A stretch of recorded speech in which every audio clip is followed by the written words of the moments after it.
They weren't just places to grab a drink. Medieval taverns were chaotic hubs of gossip, gambling, and the occasional sword fight over stale bread. Tonight, as we settle into the wooden benches of the past, you'll discover that these smoky, dim-lit rooms held more than ale and laughter. From shady deals in the corner to the surprising roles taverns played in politics and plague, the truth is far stranger than the myths ever told. If hidden corners of history and softly unraveled tales help you drift off, you're exactly where you need to be. Subscribe now and hit the bell icon to explore the odd, overlooked, and quietly fascinating pieces of the past, one sleepy story at a time. Before we continue, I'd love to know, where are you listening from, and what time is it for you right now? It's always amazing to see how far our quiet little stories are reaching. You walk slowly along the uneven cobblestone path of a nameless medieval town, your boots clicking dully in the fading light of dusk. The air carries a light mist, cold against your cheeks, and as your breath curls into the fading daylight, you see it. A crooked wooden sign swaying gently above a low doorway. It creaks faintly on its iron hinges, bearing the faded image of a mug and what might once have been a loaf of bread beside it. There is no name carved into the wood. The tavern needs none. Everyone in the town already knows what lies behind that door. As you approach, you notice how the building sags slightly toward the middle, as if its spine had grown tired over centuries of holding up stories. The stone foundation is chipped and weather-worn, and the timber beams are stained nearly black with age and smoke. You reach for the heavy wooden door and give it a push. It resists for a moment, swollen by years of moisture and neglect, then groans open just wide enough for you to slip through. You step inside, and time slows. The first thing that meets you is the warmth. Not just the heat of a fire, though that is present, but the warm heaviness of a space filled with bodies, breath, smoke, and life. A dozen tiny scents hit you at once: boiled barley, wet wool, old ale, tallow smoke, and something faintly sour that you can't quite place. It is not an unpleasant smell. It is familiar, earthy, lived in. The light is dim, golden, flickering.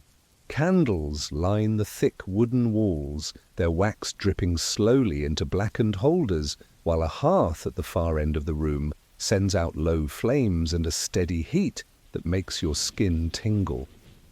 There are shadows in the corners, but no darkness. Everything is gently lit and softly blurred, as if the room were covered in a thin veil of warm smoke. The ceiling is low, made of broad beams that bend slightly under their own age. You duck instinctively, though there's just enough clearance. Dried herbs hang in bunches from the rafters. Lavender, rosemary, mugwort, placed there more for their supposed magic than any real scent. Their silhouettes sway faintly when someone walks past or the door opens briefly to let in another traveller. Your boots land on straw-covered planks. Beneath the thin layer of fresh rushes, the wooden floor creaks with each step, telling its own tired story. The straw muffles sound, but does little for the smell. Even fresh, the rushes absorb the stink of spilled drink, old meat, wet boots, and worse. No one notices you at first. Or perhaps they do, and they simply don't care. The tavern is full, but not loud. You hear low voices murmuring, discussions about pigs, taxes, a rumour of wolves on the northern road. A woman laughs once, loudly, then falls quiet. The clink of wooden mugs, the soft scrape of spoons in bowls, and the occasional thud of a stool leg against the floor are the sounds that shape this place. You take a few slow steps further in and allow your eyes to adjust. There are perhaps 15 or 20 people inside. A man with a leather apron sits alone, staring into his mug. Two old women whisper in the corner beside a small hearthside stool, their hands busily working at wool as they talk. A group of younger men sit together on a long bench, playing some game with bones and coins, their voices low but animated. A cloaked figure sits near the far end, head down, saying nothing. No one disturbs him. To your left is the bar, if it can be called that. A simple, thick plank of oak, worn smooth by years of mugs being dragged across it. Behind it stands the alewife. Broad-shouldered, middle-aged, and with the kind of face that doesn't bother smiling unless it's truly earned. Her hands move constantly, cleaning, pouring, stirring, reaching. She knows every face in the room, and when her eyes flicker toward you for the first time, she knows yours is new. You approach her, but you don't speak. Instead, you wait. That's the custom here. There are no menus, no pleasantries, no "What would you like?" or "How may I help you?" This is not a modern establishment. It is a place for practicalities. After a moment, without a word, she fills a rough clay mug with ale and slides it toward you. You place 2 copper coins on the counter. She nods once, not in thanks but in acknowledgement. The transaction is done. The ale is warm and cloudy, the foam barely rising. You take a sip. It is thick, slightly sour, with an edge of something herbal. Not bad, not good, just ale, made from whatever was available, and fermented in barrels that have never seen a proper cleaning. This is not the drink of celebration. It is the drink of survival. You take your mug and move to an empty bench near the wall. The table is stained and gouged with knife marks. Initials have been carved here long ago. Someone's forgotten declaration of love, someone else's quiet joke. The wood is sticky in places. You set your mug down carefully and let your hands rest on your knees. And you just sit. Minutes pass. The room is not lively, but it is never still. A serving boy, perhaps 12 years, old, barefoot, rushes past with a bowl of soup, nearly spilling it as he weaves between stools. The soup sloshes over the rim, dark and thick with root vegetables. You can smell the turnip even from here. The door creaks again. Another traveller enters. This one is older, limping slightly, his cloak soaked through. The alewife glances once and then nods to the serving boy. No words are exchanged. The man finds a seat. A bowl and a mug are brought to him. Coins are left behind later. Or they are not. The tavern keeps track. You notice the walls more now. They are rough-hewn wood, blackened with smoke, patched with straw in the cracks to block the wind. On one beam, someone has carved a crude sunburst. On another, a series of marks, tallies perhaps, or dates. The candlelight makes them hard to read. A spider drifts down on a single thread, pauses, then climbs back up again. Your back relaxes into the bench. Your muscles settle. The sound of your own breathing joins the quiet symphony of the room. Outside, the wind picks up, and the shutters rattle faintly. No one stirs. The fire pops once, then resumes its steady hiss. Someone hums softly near the back, a tune with no name, and it fades into the silence. And you wonder how many nights like this have passed in this very room. How many feet have tracked the same mud? How many conversations, forgotten now, echo faintly in the walls? The tavern holds them all and keeps them. You're still seated in your quiet corner, the mug before you half full, the alewife's gaze now elsewhere. Around you, the tavern breathes in its own rhythm, slow, steady, and indifferent. It does not welcome or reject you. It simply exists. That perhaps is the strangest thing about medieval taverns, their lack of ceremony. You are not a guest. You are not a customer in the modern sense. You are just present, like the straw on the floor or the fire in the hearth. The people who fill the room are not entertainers. They are tired. Their days have been long, repetitive, and physical. The man at the far end of the table runs his fingers through his thinning hair and stares blankly at the table as though lost in some unimportant memory. He could be a cobbler or a gravedigger, it makes no difference. In a medieval tavern, your trade is as much your identity as your name, often more so. A sharp laugh breaks the air, followed by a coughing fit. An old man at a nearby table is telling a story. You catch a few words, something about a pig, a priest, and a frozen pond. It doesn't make much sense, and perhaps it isn't meant to. The point is not the humor, but the sharing of it, the release of speech after a day spent in silence or grunts. You imagine his hands have spent the day hauling wood or mixing mortar. The story is his luxury. Ale is just the excuse. The candle on your table flickers slightly as the door opens again. A gust of air trails in behind a woman wrapped in a heavy shawl. She stamps her boots once, twice, and makes her way toward the hearth.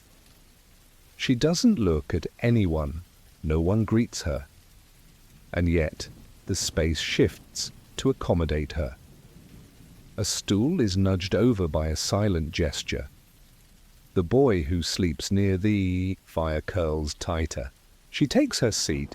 This is how things work here. Unspoken rules written not in law, but in repetition. You begin to notice details that hadn't been clear before. There's no background music, no lute, no bard strumming in the corner. That's a modern fantasy. Most taverns of the time didn't afford such luxuries. When musicians did play, they were passing through, and often only on feast days or market eves. Tonight, the only melody is the crackle of the hearth and the occasional murmur of a prayer said quietly over a bowl. The alewife speaks only when she must. Her voice is gravelly, but not harsh. She speaks to the boy who works for her, likely her son or an orphan she's taken in. He nods quickly, eyes darting to each table, calculating whose mug needs filling and whose bowl has gone cold. He is not cheerful. His tired steps drag slightly, but he moves with purpose, without resistance. You begin to feel the weight of the room itself. Not its warmth or its noise, but its age. The beams above your head have held up decades, maybe centuries, of drinking and silence and sleep. Each crack and knot in the wood seems to contain the breath of someone long gone. 1,000 small lives have unfolded here, some with drama, others with none at all. There are rules, though no one speaks them aloud, no shouting after dark, no touching what isn't yours, no questioning why someone sits alone. You remember hearing once that taverns in this period were watched by the town constables, not because they were dangerous, but because they were where stories gathered. Not grand tales, but dangerous ones. Complaints about the local tax, rumors of disease, whispers of rebellion. A single misplaced word in the wrong company could lead to a whipping or worse. In the corner near the hearth, a small piece of parchment is nailed to the wall. It's yellowed and curling, the ink faded. You can just make out the writing. No coin, no cup. No brawl, no bench. Simple rules. Enforced not with violence, but with silence. If you broke them, you were not thrown out, you were ignored. And in a world where warmth, drink, and conversation were survival, Being ignored was punishment enough. A dog wanders in through the open door, dripping with rain. No one stops it. It finds a warm patch near the back and settles. That too is part of the routine. The animals come and go. They're not pets. They're not pests. They're part of the tavern's life. You spot a cat perched in the rafters, its green eyes catching the candlelight just enough to shimmer. The air is thicker now, and the scent of onions rises as a new pot is brought from the back room. The food is simple: boiled lentils, barley, mash and bread that's more crust than crumb. The boy delivers it without ceremony. No salt, no garnish, just fuel for the body. Yet you see no complaints. No one sends anything back. Hunger erases pickiness. A man near the center table begins playing with a knife, not in threat, but out of habit. He balances it on his finger, then sets it, spinning. It clatters once, and he catches it. The others at his table ignore him. The blade is dull. His eyes are duller. And then a small change. The alewife pulls out a bundle of dried leaves and begins to crush them into a clay bowl. The smell of dried sage fills the air. It mixes with the heavier scents and momentarily lifts them. You realize this is not for flavor, it is for the air. A primitive attempt at freshness, or perhaps a charm. The line between superstition and hygiene was thin then. In the far back corner, a curtain hangs from a rusted rod. Behind it, you assume, lies storage, barrels, tools, perhaps even a sleeping space. But no one ever pulls the curtain. Some places in the tavern are not meant to be part of the night. They are forgotten corners, used only in daylight or not at all. A small group of travellers enters. 3 men, 1 woman. They speak a dialect you don't recognize, foreign but not distant. They carry sacks and smell of horses. One of them leans against the bar, speaks briefly to the alewife, and hands over something wrapped in cloth. She unwraps it, nods, and places a jug on the counter. A trade, not a purchase. The cloth remains in her hand, tucked into a drawer with a few others. The hours pass without notice. No one checks the time. There is no clock. Time is measured in mugs, in meals, in the length of a candle. When the wax drips low, the room shifts again. Some patrons leave. Others huddle closer to the fire. The sleeping boy has disappeared under a table, curled up near the legs of a chair. And still you sit, not quite full, not quite tired. You realize something odd. No one here tells you to stay. No one tells you to leave. The tavern does not care for your story. It holds its own. You wonder now, what does the tavern remember that the town has already forgotten? The candles burn lower now. Some have guttered out completely, leaving only wax puddles behind. Shadows stretch longer between the flickering hearth and the cracked walls of the tavern. The hour is uncertain, but the mood has changed. The room has grown quieter, not by command, but by habit, an unspoken understanding shared by those who remain.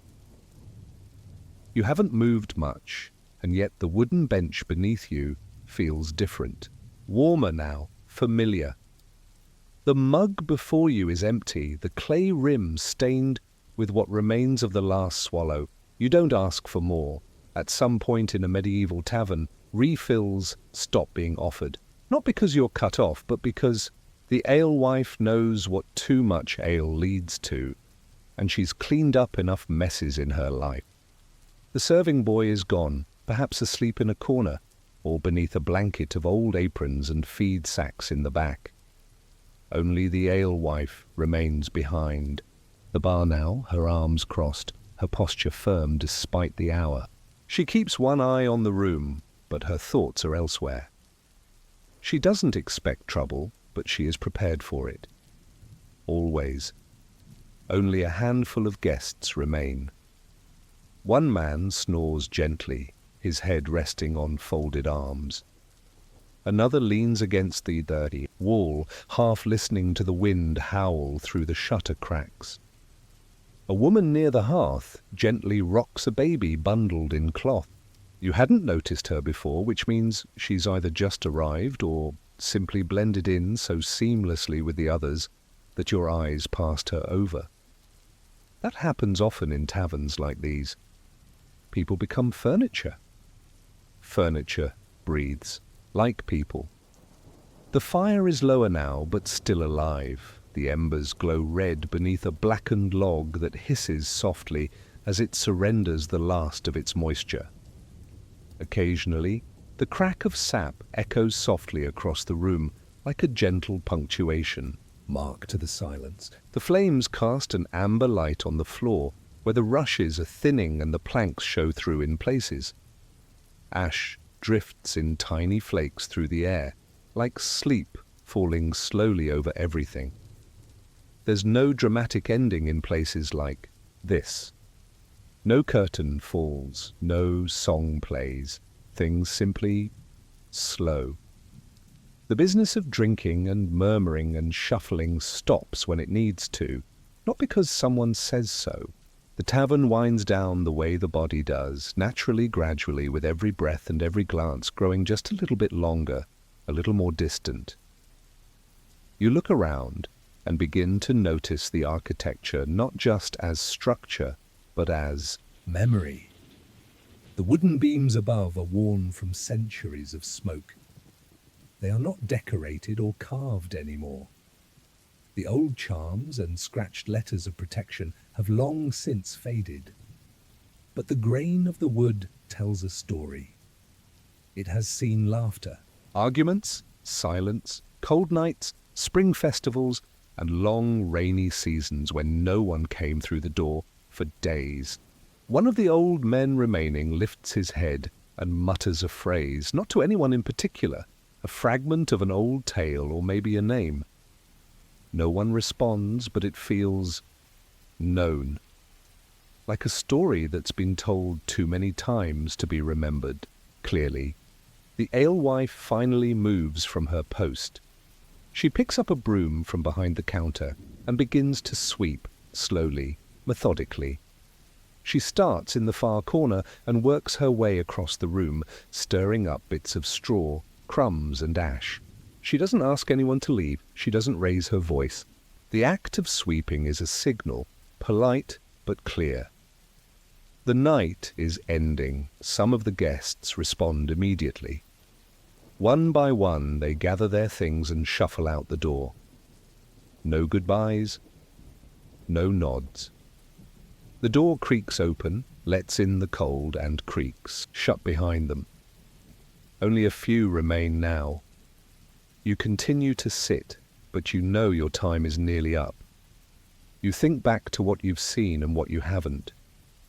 There were no songs sung, no stories shouted, no fights broken up, no travellers with golden rings or secret messages, just people, just wood, ale, and old bread.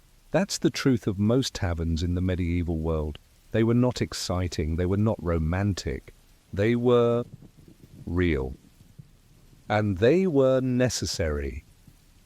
A tavern like this was often the only common space in a town, the only place where a farmer and a priest might breathe the same air, where a runaway apprentice and a wealthy merchant's guard might share a bowl of soup without speaking, where people came not to be seen, but to disappear, if only for a little while. You think of the stories carved into the tabletops. Most of them were never finished, most of the names unreadable now, and yet someone wrote them once, thinking perhaps they were leaving a mark. In a way they did. You read it. You were here. That's all the permanence this place allows. The old alewife finishes her sweeping. She leans her broom against the door, pours herself the last of the jug, and sits down behind the bar. She says nothing. She looks at you for a long moment, then closes her eyes. Not asleep, just resting. The hearth is nearly out. The room is cold at the edges now where the fire's reach does not touch. The shutters rattle again, and a few grains of dust fall from the rafters. You stand slowly. Your legs are stiff.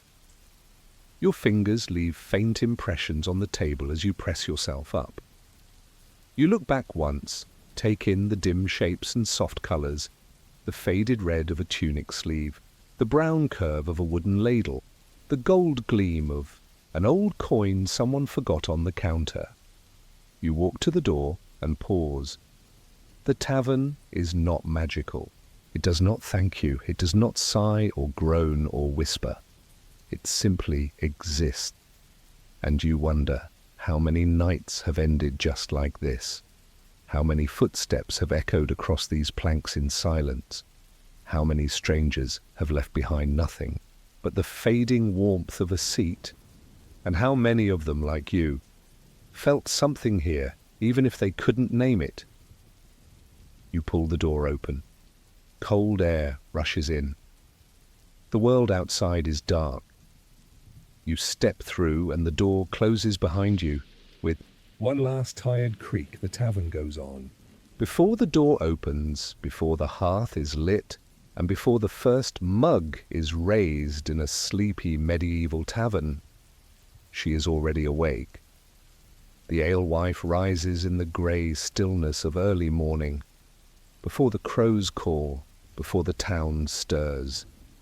Her feet touch the cold stone floor as she moves from her modest straw-stuffed mattress to the brewing shed behind the tavern. This is not a moment of ritual, but one of necessity. In medieval England, women like her didn't brew beer because they dreamed of it. They brewed because no one else would. Because beer, as mundane as it may seem, was life.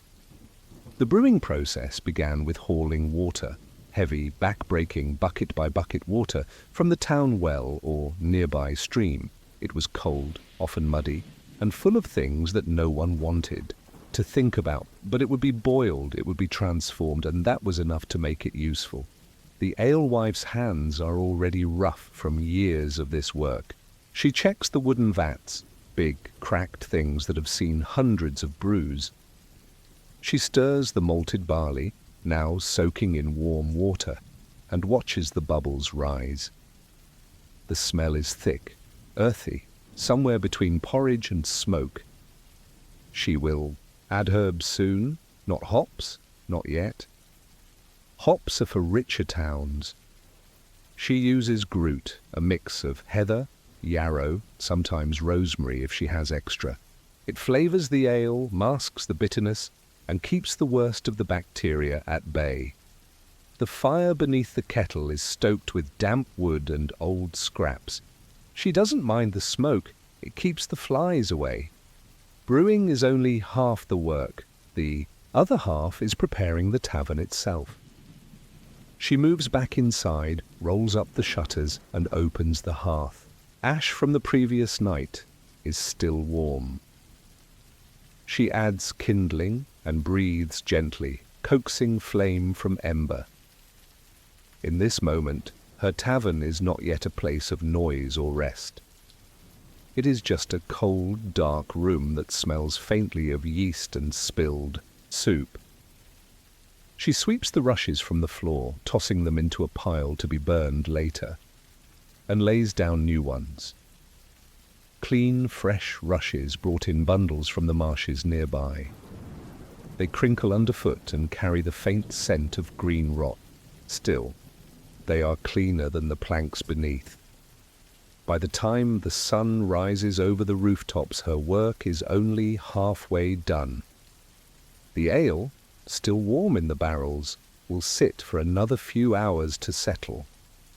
She doesn't bottle it. She doesn't even have bottles. It's ladled or poured directly from the barrel into mugs that rarely match and never shine. She checks the salted meat, pork mostly. The brine has turned slightly cloudy, but it smells no worse than usual. She will boil it with lentils, onions and cabbage, then leave it to simmer near the fire. That will be the day's meal. There will be no second option.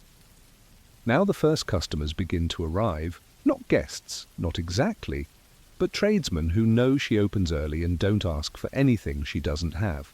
A wheelwright, a washerwoman, a man who sells ropes from a wooden cart. She serves them quietly, filling mugs with what little ale she brewed the day before.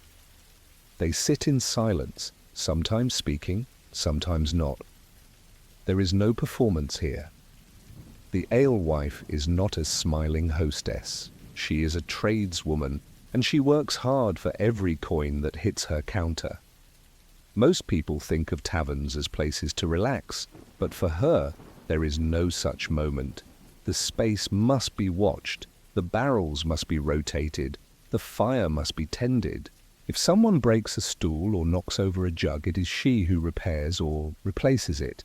If a fight breaks out, and they sometimes do, it is her job to end it, not with violence, but with stillness. One long, hard look from behind the counter has quieted more men than any sword. By midday, the tavern grows louder. Travellers arrive, some on foot, some with animals in tow. She knows who to serve and who to watch.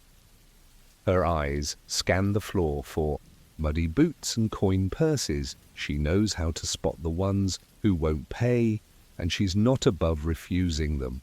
Is not a gift. By now the room is warm with breath and steam. The stew simmers. The ladle stays in her hand. She serves the food herself, not because she enjoys it, but because it gives her a reason to look people in the eyes. It is in the eyes that lies are told. And this is not a place where lies last long. Children come in too, sometimes with coins in hand, sometimes with nothing at all. She knows which ones to feed. Not all of them, but some. She has her own scales for justice. And while she does not offer kindness easily, she does not let hunger stand near her fire if she can help it. And the fire, always the fire, must be fed. It is the heart of the room and the source of all comfort. She keeps wood nearby, wrapped in cloth so it stays dry. When the flames grow low, she stirs them with the same stick she's used for years, worn smooth at one end, charred at the other. You might imagine she gets help, but she doesn't. The boy who runs the mugs and wipes the tables is quick, but he is just a child. And children in this time are more burden than blessing in a business. He learns, though. She sees to that. By late afternoon, the day's ale is ready. It isn't clear, it isn't strong, but it's better than the water outside. She pours a cup for herself, takes a sip, and sets it aside. There is still too much to do. She cleans mugs with a rag soaked in vinegar and warm water. She scrubs the tables with sand to lift the grease. She tosses the bones from lunch into a bucket out back, hoping the rats don't come early. And when the sun begins to sink again, she lights the candles.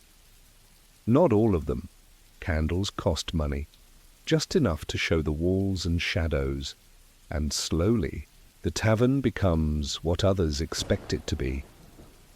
But for her, it never changes. It is always work. It is always heat, sweat, stirring, lifting, watching. And she wonders sometimes, do they even know what it takes to keep the ale warm and the roof upright? By the time the second wave of customers enters her tavern, the air is thicker and heavier. The warmth from the fire has softened the dampness, clinging to cloaks and boots. The scent of boiled barley, smoke and salt meat hangs in the rafters. This, the alewife knows, is the real start of the night. Not when the doors open, but when the regulars arrive. These are the people who come, not because they're thirsty, but because they have nowhere better to be. The thatcher whose work depends on the weather. The widow who sells wool in the morning market and sits quietly in the evening with a cup of thin ale. The man whose back is too bent for field work now, but whose stories still carry weight in the corner seat near the hearth. They do not demand her attention, they exist beside it. She wipes the bar clean again, not spotless, never spotless, but enough. She checks the stew, ladles more water into the pot, and adds the heel of a loaf gone stale. It thickens as it simmers. The smell is stronger now, onions mostly. Nothing extravagant but filling, that's what matters. The alewife works with a kind of rhythm, each motion repeated 1,000 times. Her sleeves are tied up, her hair covered with a rough cloth, her apron stained at the waist from years of use. She moves without talking unless she must, and when she speaks her words are short, practical, always understood. This is not a place for niceties. Sometimes she listens. She hears fragments of stories, disputes over debts, rumours of prices rising at the grain mill, whispers of a new tax on wool, or whispers about the tanner's son who hasn't been seen in 3 days. She listens, not because she is curious, but because she must. The tavern is her space, but the world leaks into it through every word and sigh. She's seen men cry into their mugs, seen women barter scraps of cloth for soup, seen laughter turn to anger and back again. In a single breath, nothing surprises her anymore, and very little scares her, except silence, true silence, when no one enters. When the fire burns too long without feet near it, that is when worry creeps in. Because a tavern that is empty for too many nights will not last. The door swings open again. Wind howls briefly as it does. A small group enters, muddy boots, cloaks damp, laughter forced. They carry the sharp energy of those who've walked far and want too much from their first drink. She watches them carefully. Groups like these are the ones that break things, that leave without paying, that shout when the room has already decided it's time to be quiet. She waits. One of them approaches, leans against the bar. He asks for meat. She tells him she has stew. He grimaces, considers complaining, but the look in her eyes is enough. She pours 4 mugs. He slides over his coins. She counts them slowly. 1 short. She says nothing, just waits. He understands. A moment later, the missing coin is added. She does not smile. The ale is always warm by this time of night. Not heated, but never truly cool. The barrels in the back room sit close to the hearth. The flavour changes slightly with the hour. Early in the day, it's bitter. Now, it's sourer, more settled. The regulars don't notice. Or they do, and they just accept it. The alewife doesn't drink much herself. She tastes the brew during the day, checking for spoilage, checking for sharpness. But drinking is for those who sit. She does not sit. The boy, her helper, is back now, wiping tables, picking up fallen spoons, checking for empties. He's quick, but not quiet. She reminds him to move slower near the hearth. The old man in the corner is nodding off and waking. Him will ruin the peace of the room. Behind the bar, there's a shelf lined with odds and ends, spare mugs, a tin spoon, dried roots in a cloth pouch, and a small wooden box that she opens only at the end of the night. Inside, coins, thread, 2 buttons, and a tooth. She does not explain the box. No one asks. Occasionally, a bard passes through town. When he does, he plays by the fire for coin and bread. But tonight, there is no music, just the sound of boots, scuffing the rushes, spoons clinking against bowls, and quiet voices weaving their way through the low, smoky air. The alewife checks the back room. The barrels are sound. She knocks on each one with her knuckles, listening for hollowness. One is low. She rolls a new one into place, muttering at the weight of it. Her back aches, her hands burn, but the motion is comfort now. Movement keeps her mind clear. She returns to the bar just as the wind outside rises again. The shutters rattle. Someone mutters about a coming storm. She knows better than to listen to drunk weather prophets. Still, she throws an extra log on. The fire. By now, the stew pot is nearly empty.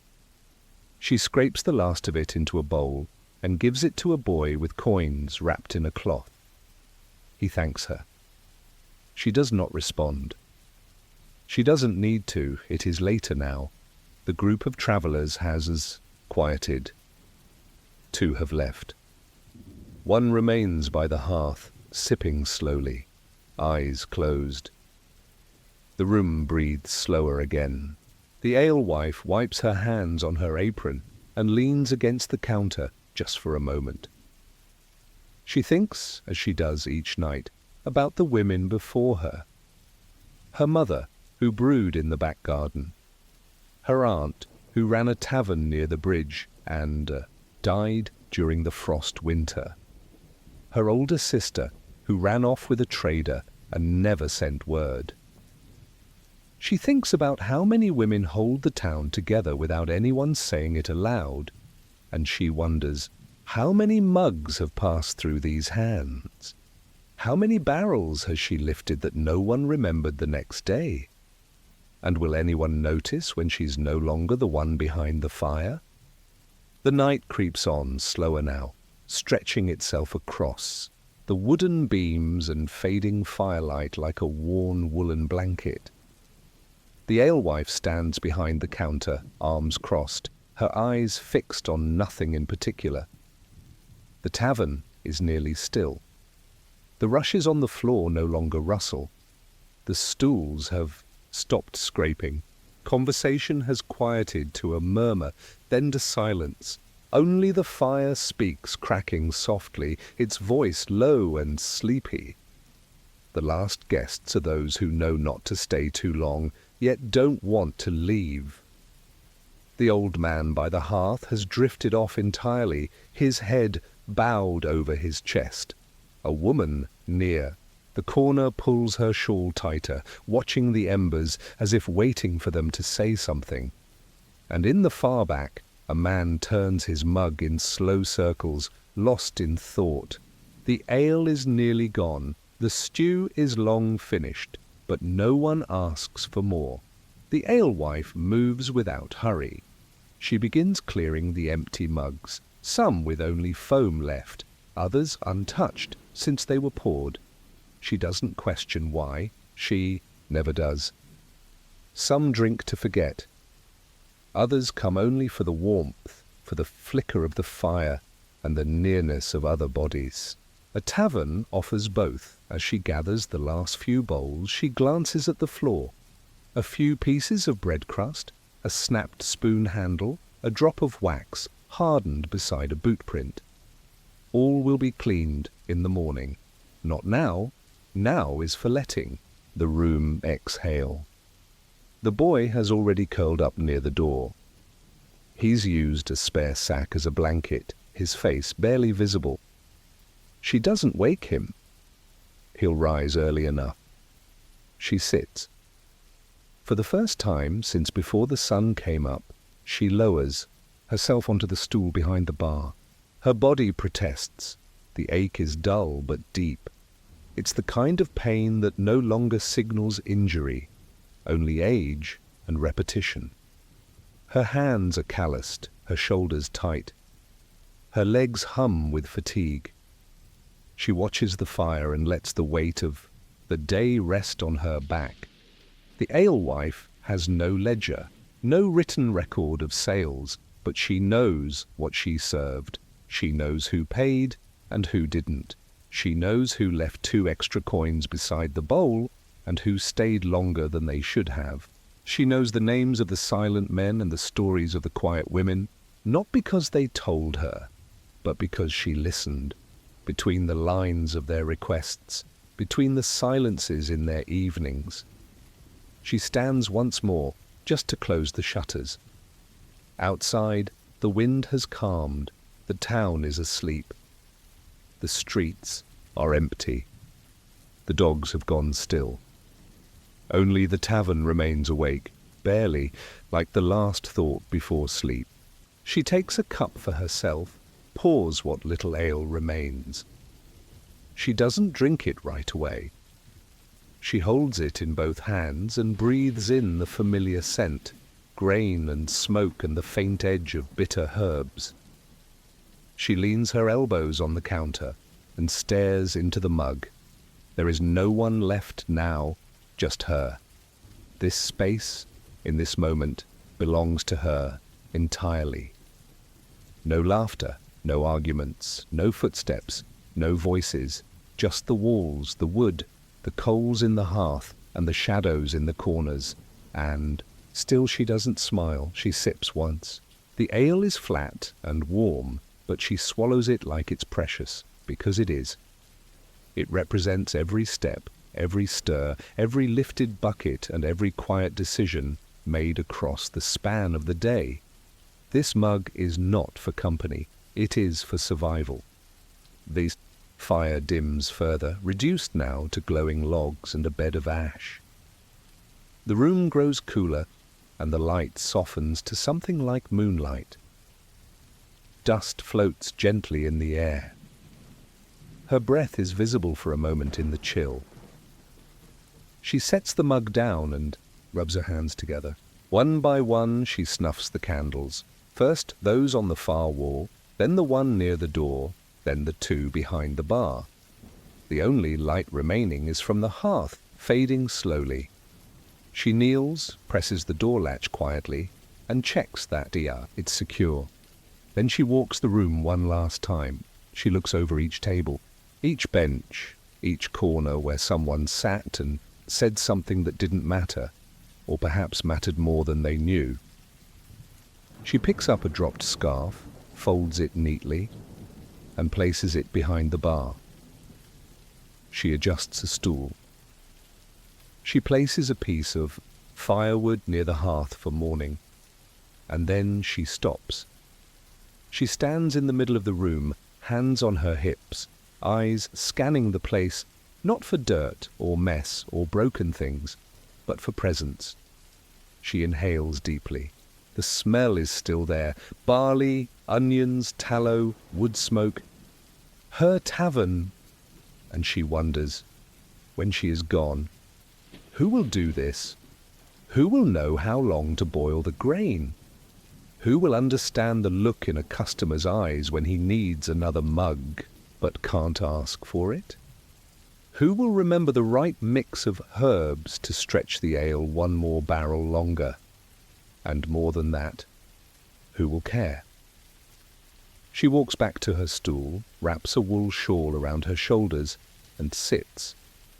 The fire glows faintly. The room is still. The tavern sleeps, and for the first time today, so does she. Before the sun rises, before a single boot touches the tavern threshold, and long before the mugs are filled or stew is stirred, the tavern boy is already awake. He doesn't wake to a rooster's call or a mother's gentle voice. He wakes because the cold creeps into his bones and the straw beneath him begins to itch.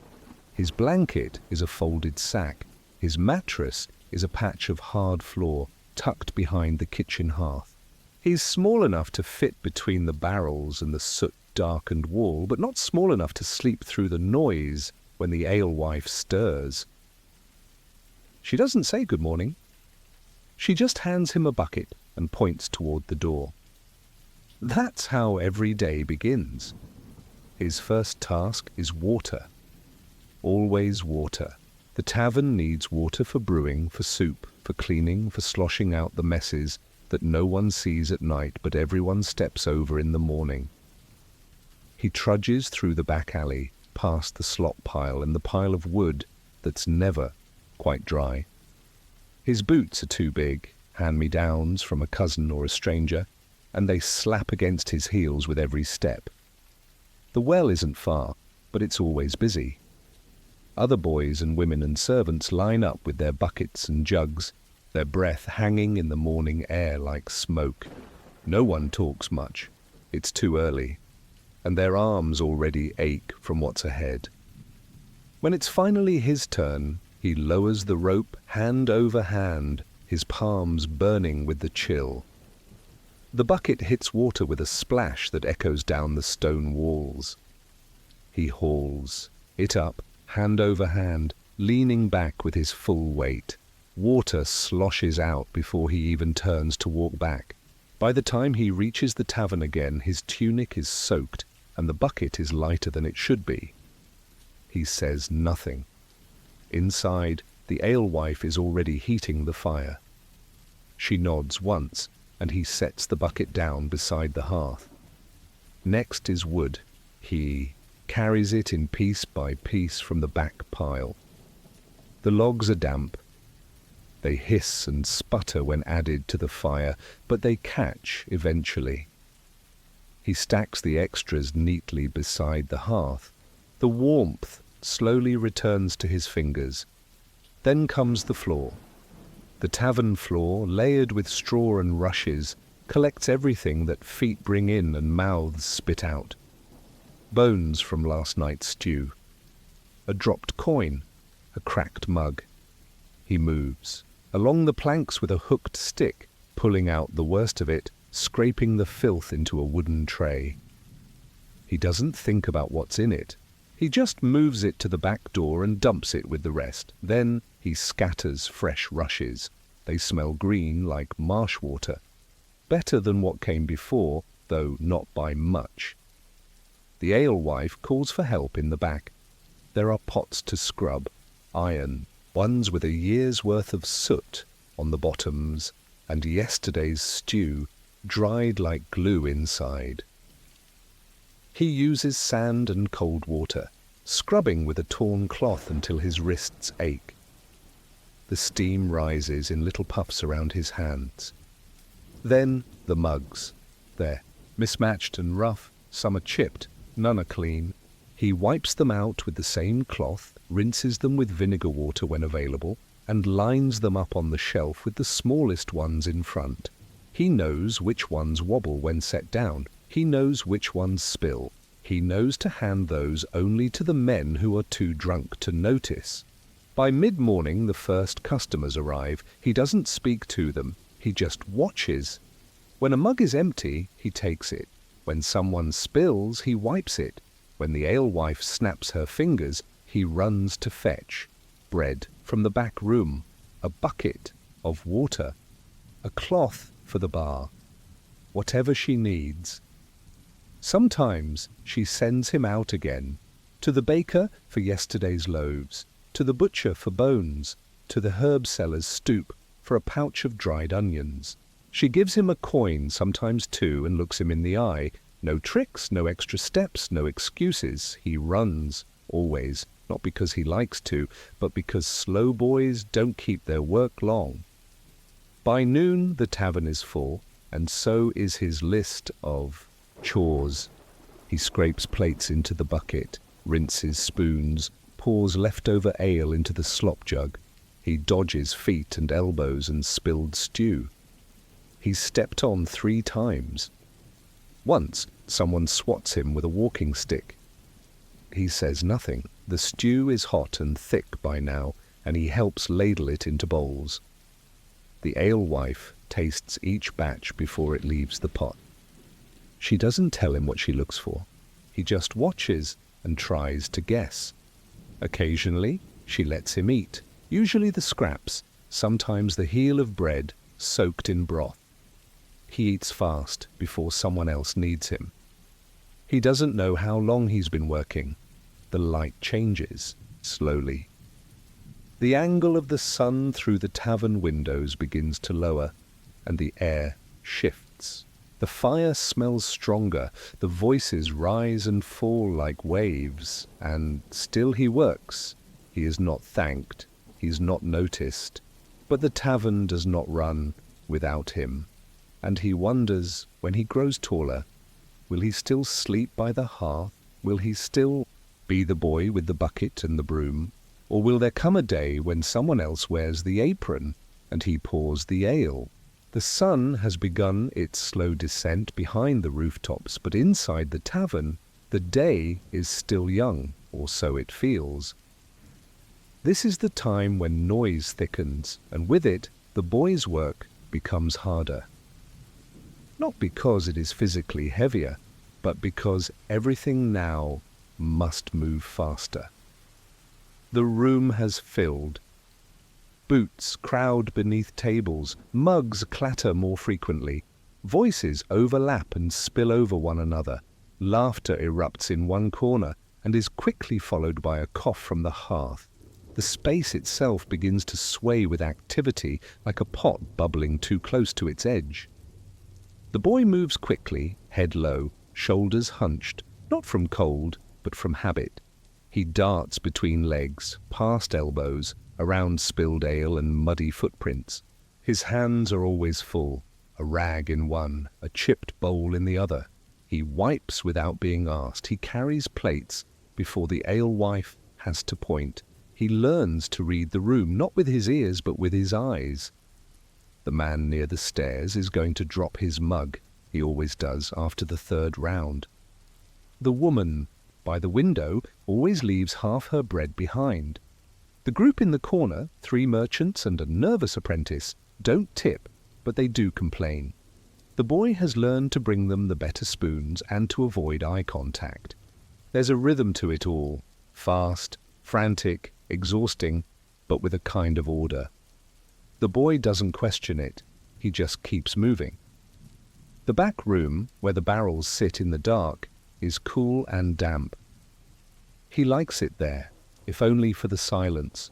He is sent there often now, rolling one barrel forward, pulling the tap when the alewife's nod tells him to. He has learned to listen for the hollowness, to catch the sound of a nearly empty barrel before it foams over. He's been scolded for wasting ale before. Once was enough. When the fire flares too low, he adds wood. When it smokes too high, he opens the vent. He does this with a cloth over his hand, so he doesn't blister his palm again. The scar still itches on colder days. The floor is dirtier now. Bits of onion and bone, broken bread, even a torn sleeve lie scattered.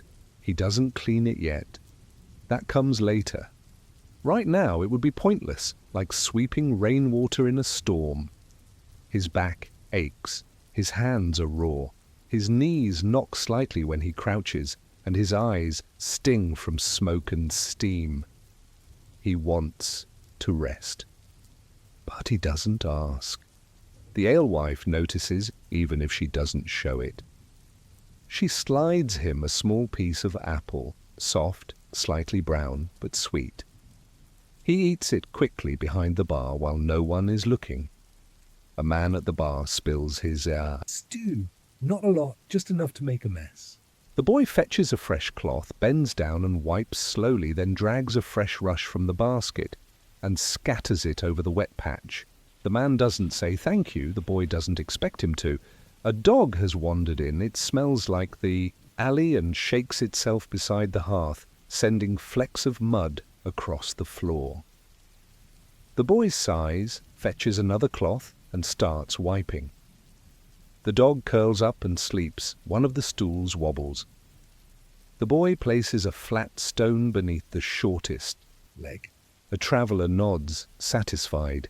He leaves a coin on the bar. The alewife pockets it without a glance. She knows who fixed the stool. As night nears, the room darkens. Candles are lit. The fire roars again. The warmth makes the sweat on the boy's neck dry into salt. His shirt sticks to him. His fingers cramp now and then. The boy doesn't sit. He hasn't since early morning. He leans, sometimes for a second or two, against the wall, the table leg, the corner post, but never for long. The alewife has sharp eyes, so do the guests. A still tavern boy is a target. Outside, bells ring in the chapel tower, signalling evening mass. Some men curse, some finish their mugs and go. A few new faces arrive. The boy refills the water bucket and tosses a few bones into the yard for the rats. The tavern smells of warm bread and fire smoke and bodies. It is a heavy smell. Not pleasant. Not awful, just present. It clings to his sleeves, his hair. He doesn't notice anymore. He hears a joke about pigs and priests told poorly. He hears someone mention taxes again. He hears someone say the butcher's boy ran off with the tanner's daughter. He does not react, he just listens. He always listens. Sometimes the boy wonders who he is to the tavern. Not a guest, not a Family member, not even a servant in the official sense. Just a piece of it, like the broom, or the cracked mug that still holds liquid if you tilt it right. And he wonders. Do the guests know he sees everything? That he knows who drank too much and who never pays full? That he knows which purse is light and which lie is often repeated? He knows more about these people than they know about him, and maybe that's why he keeps working. The tavern begins to shift again. The noise recedes, not because the room empties, but because the energy settles. The loudest drinkers have left or fallen quiet. The stew pot is nearly empty, and the alewife has stopped refilling. Mugs without being asked. The fire burns lower now, casting long shadows across the floor, bending over the rushes where scraps of the day still remain. The boy is tired. He's always tired, but this is the kind of tired that feels heavy in the ribs. His arms move slower. His hands drop things more easily. His eyes blink too long. Still he moves. There are dishes to collect, spoons to gather, and the back tables to wipe. He leans into each task like it's the last of the night, only to find one more behind it. He crouches beneath the benches, collecting what the day has left behind. Bones, a bit of ash, a heel of bread pressed flat beneath a boot. A tooth, not his business. He adds it to the pail. The room begins to empty of people. A pair of merchants speak softly in the corner, their eyes on the fire. A man sleeps with his head on a table, snoring faintly. The alewife lets him be, for now. If he's still there when the candles go out, she'll wake him with a firm hand on the shoulder and a flat voice. The boy scrubs the tables with warm water and ash. Not soap, there's none of that here. Just grit and cloth rough on the wood, and rougher on the skin. The smell of grease and smoke lifts as he works, and he coughs softly into his sleeve. He checks the floor once more. More crumbs, more mud. He sweeps in small, practiced arcs. Not because anyone told him how, but because he's done it 100 times and learned what works. The alewife pours the last mug of the night, not for a customer, for herself. She nods to the boy once. It's not praise, not quite, but he understands it. It means, you can stop now. You've done enough. He doesn't stop yet. He stacks the bowls in the back, rinses the worst of the stew from them, and places them on the shelf. He wrings out the rag, hangs it on the hook.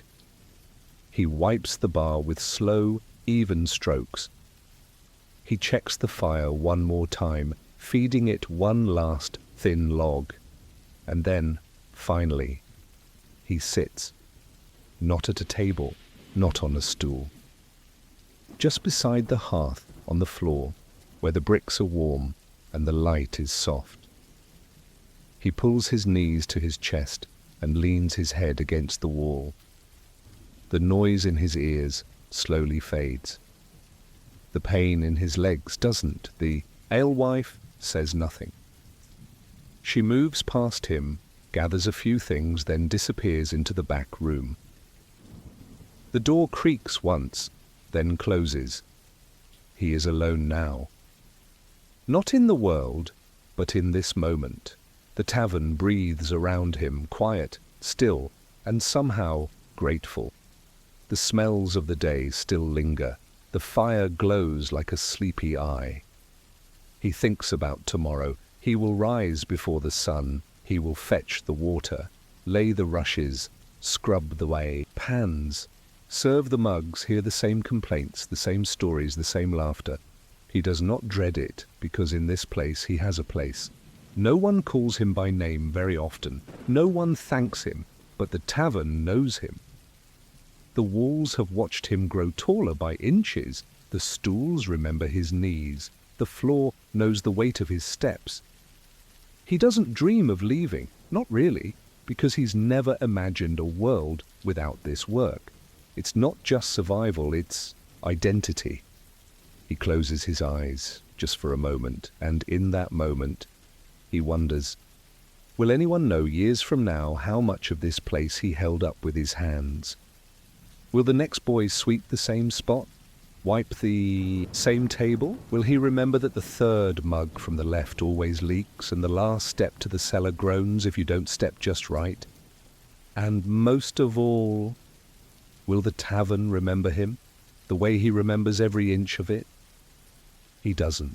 No, but he keeps breathing in the firelight, and that's enough. When someone in a medieval tavern reached for a mug of ale, they rarely thought about what was inside it. It wasn't about flavour. It wasn't about colour or aroma or even pleasure. It was about trust, or rather habit. You drank the ale because the water might kill you and the ale probably wouldn't. The mug itself was rough. Not glass, not clear, not fancy. Most mugs were made of clay or wood, sometimes even pewter if you were lucky, or dangerous. Clay mugs were fired in small kilns, often locally. The glaze, when used, could be lead-based. No one thought about that either. The important part was that it didn't leak. If the rim was chipped, you drank from the other side. If it wobbled, you held it steady. Ale in this era wasn't what we think of now. It wasn't bubbly or golden. It didn't come chilled or carbonated. It was flat, cloudy, warm and inconsistent. Some batches were thin and bitter, others were thick like porridge, with little bits of grain floating in the foam. And yes, there was often foam. Not the proud white head of a modern beer, but a damp scum that lingered on the edge of the mug where the barley mash hadn't settled. The brewing process was simple and local. Grain, usually barley, was soaked, then allowed to germinate, and then dried and crushed. The alewife or brewer would boil it with water and herbs. Hops, which gave beer its bitterness and preserving qualities, were not common until later. Instead, brewers used grute, a mix of herbs like yarrow, mugwort, sweetgale, and rosemary. These gave the ale its sharp, sometimes earthy flavour and helped mask the sourness of an aging batch. The result was a drink that was nourishing more than refreshing. A mug of ale provided calories. It filled the stomach. And most importantly, it was safer than the local stream. It wasn't aged. In fact, aging would have ruined it. This ale went sour quickly. It was brewed, rested briefly, then served. Sometimes on the same day. Sometimes the next. If it went more than a day or two, it could become too sour or begin to rot. Still, people drank it. Waste was unacceptable. What made the ale so variable was the inconsistency of ingredients. The grain might be old, the water might be muddy, the fire might burn too hot or too soft, the herbs might be fresh or wilted. One batch might taste like grass, another might burn the throat with bitterness, and yet it was all ale, in a typical tavern. The ale sat in a wooden barrel behind the bar, or in a cool room near the rear of the building. The alewife would use a ladle or a tap to fill the mugs. There were no measurements, no pours to the brim. Sometimes you got more, sometimes less. You learned not to complain. Warm ale was the norm. There was no ice. The most you could hope for was a barrel stored in a cold corner where the air kept it a few degrees cooler than body temperature. But that rarely lasted long. Once the room filled with bodies and the fire roared in the hearth, even the coolest mug warmed fast. Some taverns added honey to their ale. Not often, it was expensive, but enough to sweeten a bitter batch or tempt a wealthier customer. Others added fruit peels, dried herbs, or even bits of bread to stretch a thinning brew. Some of these additions worked, some didn't. The boy behind the bar, if there was one, learned which barrels foamed, which ones soured, and which ones still poured clean. The alewife knew which customers cared and which didn't. A few patrons might wrinkle their noses at a cloudy mug, but most drank without pause. Ale was ale. Children drank it too, not strong ale, but small ale, a lighter brew made with the second or third running of the mash. It was weaker, barely alcoholic, but still safer than water. For many families, small ale was part of every meal, and yet this drink of daily survival held risks: contaminated mugs, mouldy herbs, lead-glazed clay. Ale left out too long, fermented too far. It wasn't uncommon for someone to fall ill, not from excess, but from bacteria. They didn't know that. Word, of course, they called it bad humours or blamed a curse. The alewife, if suspected, might lose customers. In rare cases, she might be accused of witchcraft if too many people grew sick. But most days, most mugs, most sips passed without drama. Ale was a constant presence. It was there at breakfast in place of water. It was there at midday in place of soup. It was there in the evening when the work was done and conversation could drift over the fire. It shaped social life. Men drank and bargained. Women whispered and shared news over mugs. Deals were sealed with mugs clinking. Grudges were sometimes settled in the same way. And still, the ale itself remained plain. Cloudy, grainy, warm. It wasn't meant to impress. It was meant to fill the belly and dull the edges of the day. And you wonder, when someone finished their mug and set it down on the worn wood of a tavern table, did they taste anything at all? Or just relief that it didn't taste worse? To understand what was in a mug of medieval ale, you must step behind the bar, past the ladle and the clay mugs, through the back door, into the dim, smoky room where the ale itself was born. The brewing room was never glamorous. It was damp, uneven underfoot, and usually too hot or too cold, depending on the season and how well the fire behaved. In one corner sat a barrel of water drawn from a nearby stream or well. The water was not clean. By any modern standard, it carried sediment, insects, and the taste of the earth.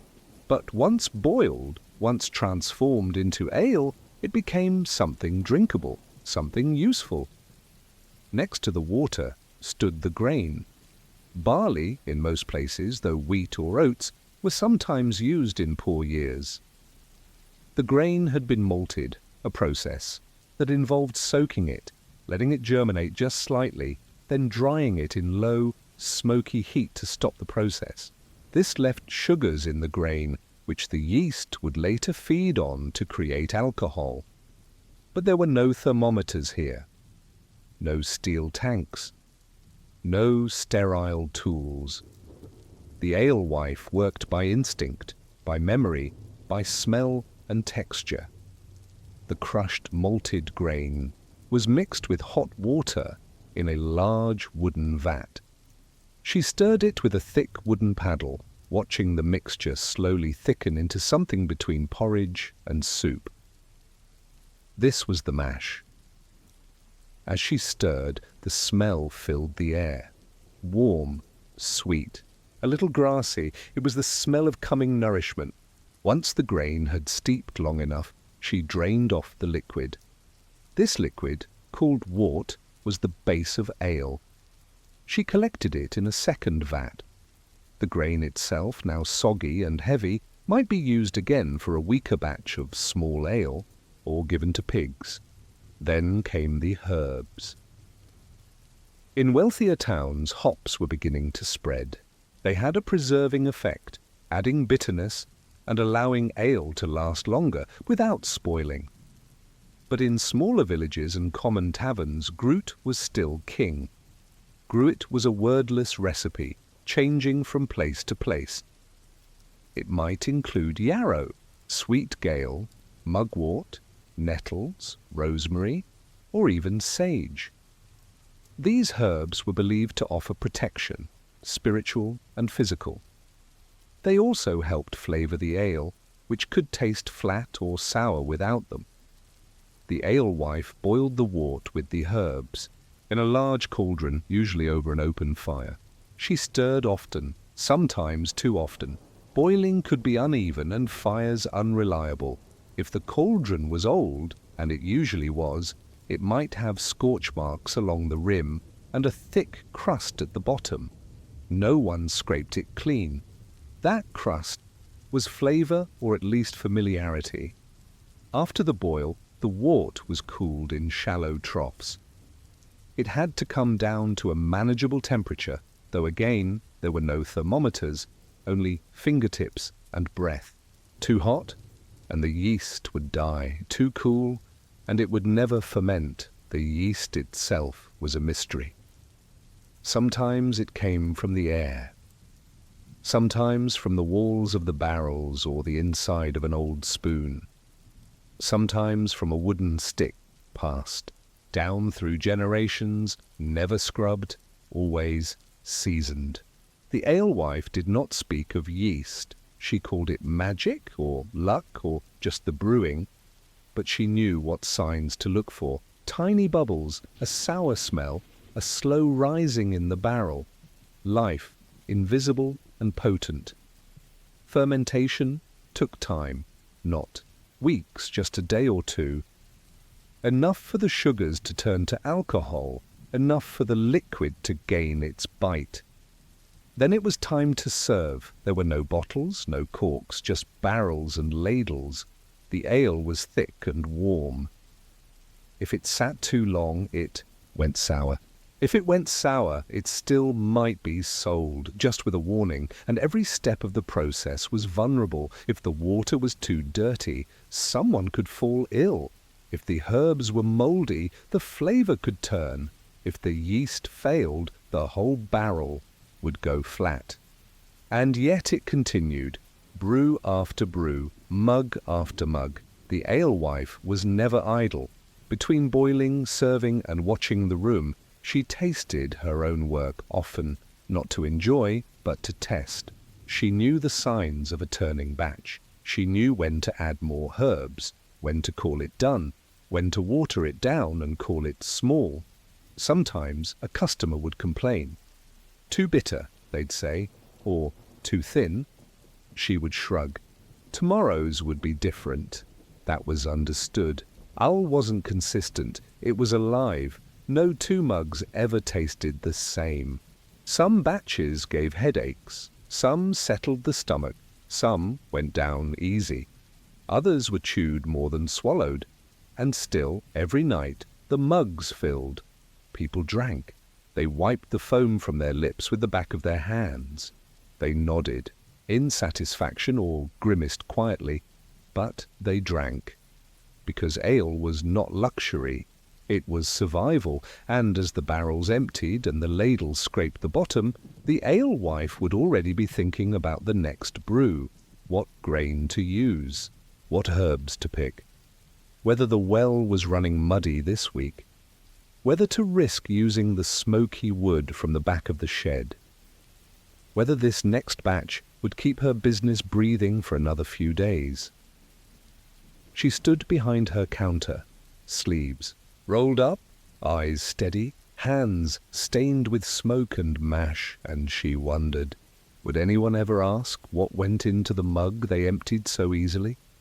Would anyone remember the flavour, or just that it made the day a little softer?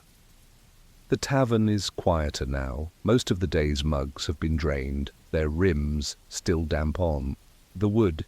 Some rest overturned beside empty bowls. Others sit half-finished, forgotten by guests who left mid-sentence or dozed off by the hearth. The fire's glow flickers across them, catching the uneven glaze of clay, the dark smudges of fingers and lips, the faint swirls of foam left behind. The alewife stands behind the bar, arms folded watching. She knows each mug like a friend or an enemy. She knows which ones wobble on the counter, which ones chip easily, which ones hold the most, and which ones hide the flavour of a sour batch best.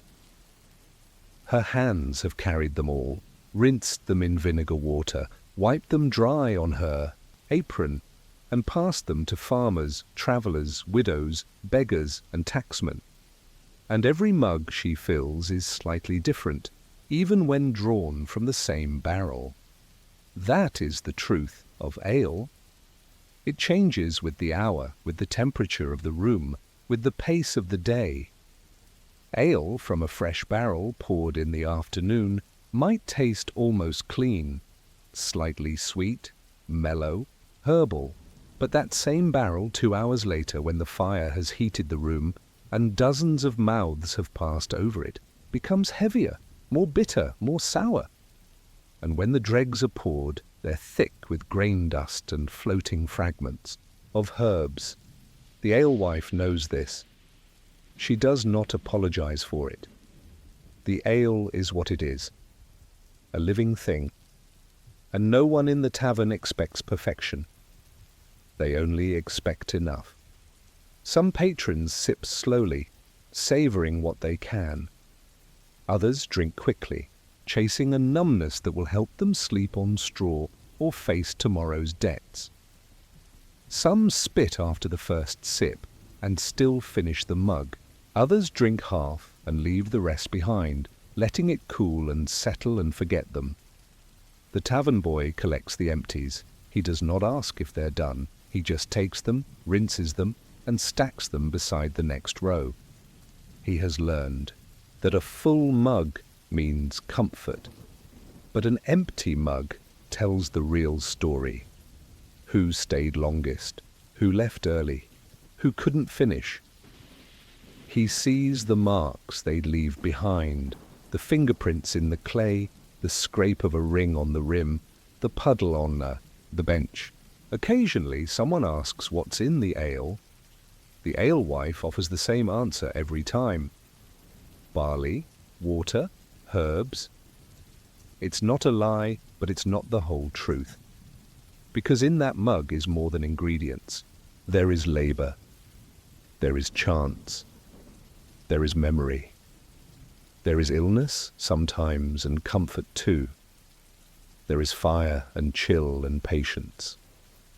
There are the hands that stirred the mash, the fingers that chopped the herbs, the bucket that hauled the water from a muddy well before dawn. In that mug is the story of the day. If the brew is thin, perhaps the grain was stretched. If it is bitter, perhaps too much yarrow was added.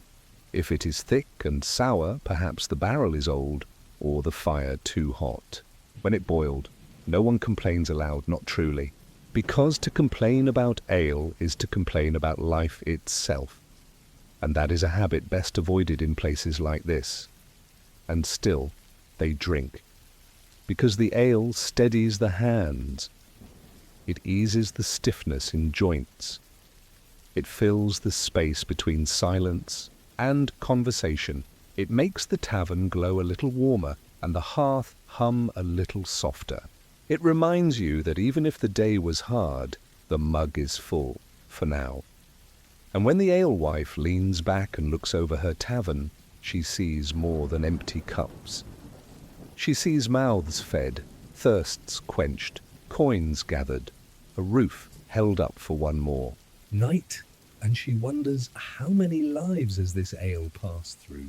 How many mouths have sipped, smiled, coughed, grimaced, and never thought again of the hands that brewed it? How many mugs have left rings on this counter that no one will remember? But that meant the difference between hunger and hope, and when the last mug is emptied, when the last barrel is dry, and the room falls silent once more. Will anyone remember what was actually in the ale? Or will they only remember how it felt to hold something warm, something familiar, in a world that rarely offered either? You sit down at a rough wooden table in a dimly lit medieval tavern. The bench creaks beneath you. The fire hisses low in the hearth, and the smells in the air are many. Smoke, damp wool, old bread, and something cooking in the back room that's hard to place. Your stomach is hollow, your hands are cold, and before you is a bowl. No one tells you what's in it. There is no menu, no name for the dish. Just a bowl of stew, warm and thick, with steam curling upward into the lamplight. You pick up your spoon. It's wooden, worn smooth by 100 hands before yours, and dip it into the mystery. This, here in the heart of a medieval tavern, is what most people really ate. There is meat in the bowl, though not much, and not always. Sometimes it's beef, tough and stringy. Sometimes pork, if there's salt enough to preserve it. More often it's scraps, bone bits, or leftover cuts, boiled until soft. Occasionally there's mutton, but only if someone paid extra. In poorer taverns, the meat might be nothing more than fat and gristle. In rare cases it's rabbit or chicken, small and scrawny, more bone than flesh. Still, meat is not the star of the meal. The real body of the stew is made up of bread, beans, barley, and root vegetables, onions, turnips, leeks, or cabbage, depending on the season. These are the foods that fill the pot and, more importantly, fill the belly. The broth is murky and thick, sometimes greasy, often oversalted or underspiced. It's made from the water used to boil bones, or perhaps simply from ale, thinned down with whatever herbs could be foraged or traded. If there is bread on your plate, and often there is, it will be rough, dark, and dense. Rye or barley, coarse. With ground husk and bran, it is rarely fresh. Most tavern bread is yesterday's loaf or the one before that. To soften it, the tavern cook might soak it in the stew itself, letting it break apart and melt into the broth like paste. Sometimes you get a bit of cheese. It's hard and sharp, more crumbly than creamy. Not made for pleasure, but for storage. It was wrapped in cloth and aged near the fire until it shrank and dried.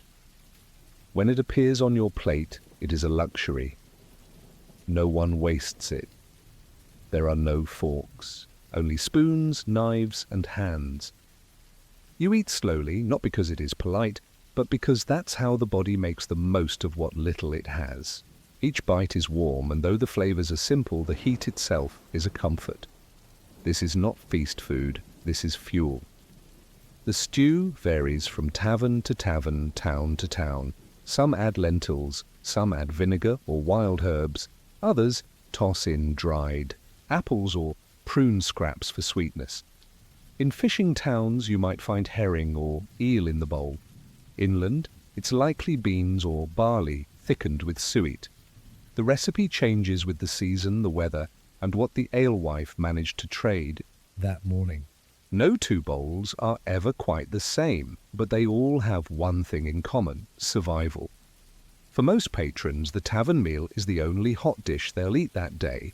For some, it's the only one they'll eat all week. That bowl of stew is more than dinner. It is warmth, safety, and the only sign that the day is ending. The kitchen itself is not large. It's a smoky back room with a single hearth and a pot that never fully empties. Each day's stew is built upon the bones of the day before. That's not poetry, it's fact. Bits of last night's broth mix with the new ingredients, creating something deeper, thicker, and somehow eternal. Some taverns claim their pot has never gone fully cold. It simmers endlessly, changing but never starting over. The pot is blackened from soot. The ladle is older than the tavern boy. The cook stirs with her sleeves rolled high and her eyes half lidded from the smoke. She does not follow a recipe. She tastes by instinct. She throws in what she has and makes it stretch. There is no waste. If a rat is caught in the alley, it may end up skinned and stewed. If a chicken dies in the coop, it finds its way into the broth. If someone cannot pay in coin, they may offer cabbage, or old carrots, or a handful of garlic. All of it ends up in the pot. And in that way, the stew becomes more than food. It becomes a record of the tavern's week, a liquid diary of trade and barter, luck and loss, hunger and hope. You take another bite. The taste is uncertain, savory, yes, salty, a bit of bitterness at the edge, something soft like barley, something chewy like sinew. You can't identify it all, but that doesn't matter. What matters is that it's warm, that it fills you, that it gives you something to lean into before the night grows too deep. And as you glance across the room, you see others doing the same, sipping, chewing, swallowing. No one speaks of the stew, no one praises it, but no one pushes it away, and you wonder, how many lives were kept just above hunger by a bowl like this? How many stories were shared over such simple fare? And how many forgotten hands stirred this same kind of pot, never knowing who they were, feeding, only that someone would need it? Step behind the counter, past the firelight and smoke, and into the true heart of the tavern. Not the room where mugs are raised, but the one where the pot never stops simmering. The tavern kitchen isn't a kitchen as we'd think of it today. It's a corner of stone and soot, where a blackened cauldron hangs over a bed of coals that glow and crackle steadily. There is no clean prep table, no shelves of spices. There is only a woodpile, a chopping board, and a collection of knives, dull from use and dark with age. It smells of broth, smoke, and boiled fat. Not sweet, not pleasant, but unmistakably full. Here, food is not measured, it's thrown. Not timed, but watched.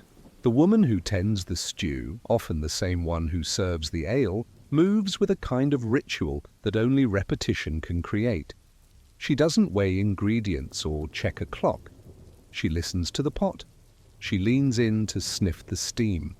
She knows, without needing to taste, when the onions have softened, when the meat is beginning to fall from the bone, when the barley has soaked in enough broth to swell just right.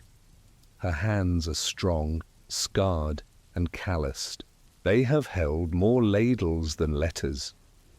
Her apron is stained with the long memory of meals past. She wipes her hands on it without noticing. She doesn't pause to rest. The stew waits for no one. On the wall beside the hearth hangs a rack of dried things, herbs, mushrooms, roots, collected when they were in season, now shrunken and wrinkled like sleeping memories. When she wants more flavor, she breaks a few between her fingers, lets them fall into the pot. Not too much. Never too much. Strong herbs mask weak ingredients, but they also raise suspicion. People taste too much spice and wonder what's being covered. She peels turnips with a dull blade, the skin coming off in thick curls. She slices leeks down the middle and rinses them in a cracked bowl of water.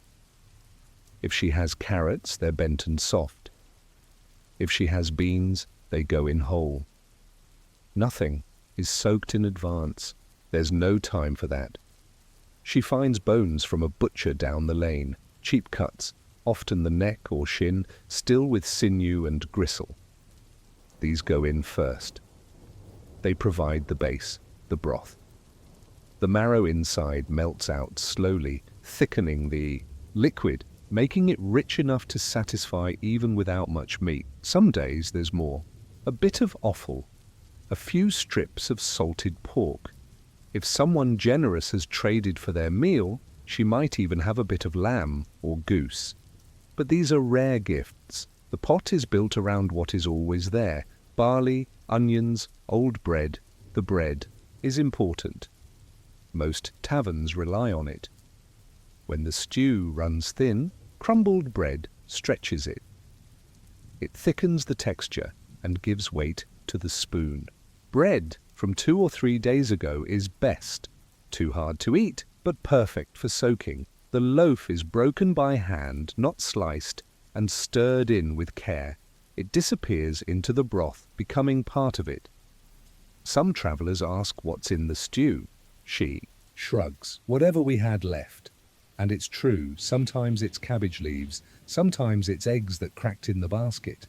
Sometimes it's a handful of peas from a neighbour's garden, traded for a mug and a promise.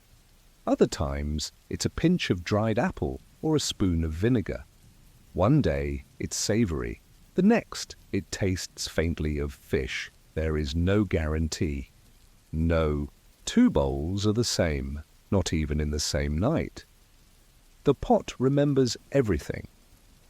It holds the morning's scraps and the evening's generosity. It swallows each day and transforms it, gently, into something that keeps people upright.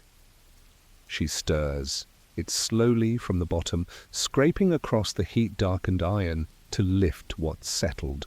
The ladle is carved wood, thick at the base and curved from years of use. She doesn't change it often. A new ladle would splinter too easily. The boy brings her more water from the well. She adds it to the pot without hesitation. Water stretches the stew, but weakens the taste. To balance it, she crumbles a bit of aged cheese from a cloth-wrapped brick beneath the counter. It dissolves into the broth, adding salt, depth, and a kind of smokiness. She doesn't speak as she works. She listens to the crack of firewood, to the hum of guests, to the scrape of spoons on bowls. Sometimes she hears a cough, low and steady. That's hunger coughing, not illness. Sometimes she hears a pause in conversation, followed by the sound of chewing. That means the stew is good enough. No one praises the food out loud, but they eat it all. That's the highest compliment. In the corner of the kitchen sits a small sack of lentils. It was bought cheap, full of grit. She picks through them by hand, when she has time, pulling out stones and debris one by one. It takes patience, but lentils make a stew heartier. She'll add them tomorrow. Tonight, she tastes the pot one last time, blows gently on the spoon and nods. It will do. And she wonders, how many meals has this pot held? How many stories began with a mouthful of barley and onion? How many empty bellies have walked away, feeling, if not full, at least less hollow? And how many people, passing by, never thought to thank the hands that fed them? By the time the last bowl is scraped clean, the tavern is quieter. Not silent, never quite that, but slowed, softened, like bread soaking in broth. The clatter of spoons has faded. The stew pot simmers low, its contents reduced to a thick, bubbling shadow of what they once were. A crust forms around the rim. The air is dense with steam and the warmth of bodies that have stayed too long near the fire. The cook leans against the wall, arms folded across her apron, her breath heavy with fatigue. Her hands smell of onions and smoke. Her face flushed. By the heat is unreadable, neither proud nor weary. Just still. The stew is almost gone, but not finished. It never truly is. She will pour the rest into a smaller pot and let it cool overnight. By morning it will be thicker, stronger, and strangely better. Tomorrow's pot will begin with it, folded into fresh barley and water and new scraps. Nothing is ever wasted. The stew does not end. It simply changes. A man at the bar licks his spoon, pushes the bowl aside, and exhales with the soft satisfaction of someone whose hunger has been met, if only for now. He doesn't thank anyone. No one expects him to. Thanks are rare currency here, spent more often in coin or quiet nods. The tavern boy gathers the bowls. He does not look inside them. He doesn't have to. He knows by the weight which ones were finished and which were not. He stacks them neatly and carries them to the back. His footsteps are light. He has grown used to walking without drawing notice. In the hearth, the fire settles into a glow. Its flames no longer leap, but the heat remains held by the stones and the wood, like memory clinging to the walls. The cook returns to the pot with her ladle, not to serve, not to stir, just to look. The stew bubbles slowly, almost reluctant to let go of the day. A bit of bread floats near the top. She presses it down gently, watching it vanish beneath the surface. She wipes her hands and begins the final clean. The knife goes on the hook. The cutting board is scraped. The water basin is changed. The ladle is wiped and left beside the hearth, where it will be ready in the morning. The pot, still warm, is covered with a cloth that smells faintly of rosemary. There are no leftovers to store. There is no pantry full of options. Everything used today was used fully, and what remains is not waste, it is potential. Outside, the wind begins to stir. The shutters creak. Inside, the guests begin to leave, one by one. Some mumble farewells, others simply go. The air behind them cools for a moment, then warms again as the door closes. The cook extinguishes the candles. One by one they go out, casting the room into darkness, except for the low glow of the hearth. She takes one last look around the kitchen, this cramped, smoky corner that has given so many nameless meals to so many nameless mouths, and then, with slow steps, she leaves, but the pot remains. Its smell lingers in the air, not rich, not sweet, but full of something more important: life, resilience, the soft memory of onions and barley and bread. Tomorrow it will begin again. The stew will shift. The ingredients will change, but the need will be the same, and you wonder, how many generations survived on this same combination of things: roots, bones, bread, and water? How many people sat at a worn wooden table, spoon in hand, and thought only of warmth? And how many lives were held together, just barely, by what was in that bowl? The table you sit at is not just a surface for mugs and bowls. It is old, older than most of the tavern's walls, older than the town's memory. Its wood is scarred, its legs uneven. One corner droops slightly, worn smooth from elbows, coins, and the weight of silence. No one remembers who built it, but everyone who sits at it becomes part of its story. You run your fingers across the surface. The wood is rough in some places, polished in others. There are knife marks, some shallow, some deep, not from violence, but from boredom. Men waiting for food, women stirring soup with the tip of a blade, children etching shapes into the softest grain. There are letters carved faintly in the edges. Initials, sometimes names. A heart, long faded, a cross, perhaps for luck, a star, or just a scratch. The table doesn't creak anymore. It's settled into itself after years of bearing the weight of bowls and elbows and boots rested casually beneath. Its voice is quieter now, replaced by the sounds it absorbs each day. If you sit long enough and say nothing, you begin to hear them. The conversations that settle like dust into the cracks. At midday, a baker leans in, whispering to the town's messenger. They speak of prices rising, of flour taxed again, of the miller growing greedy. They think no one hears, but the table does.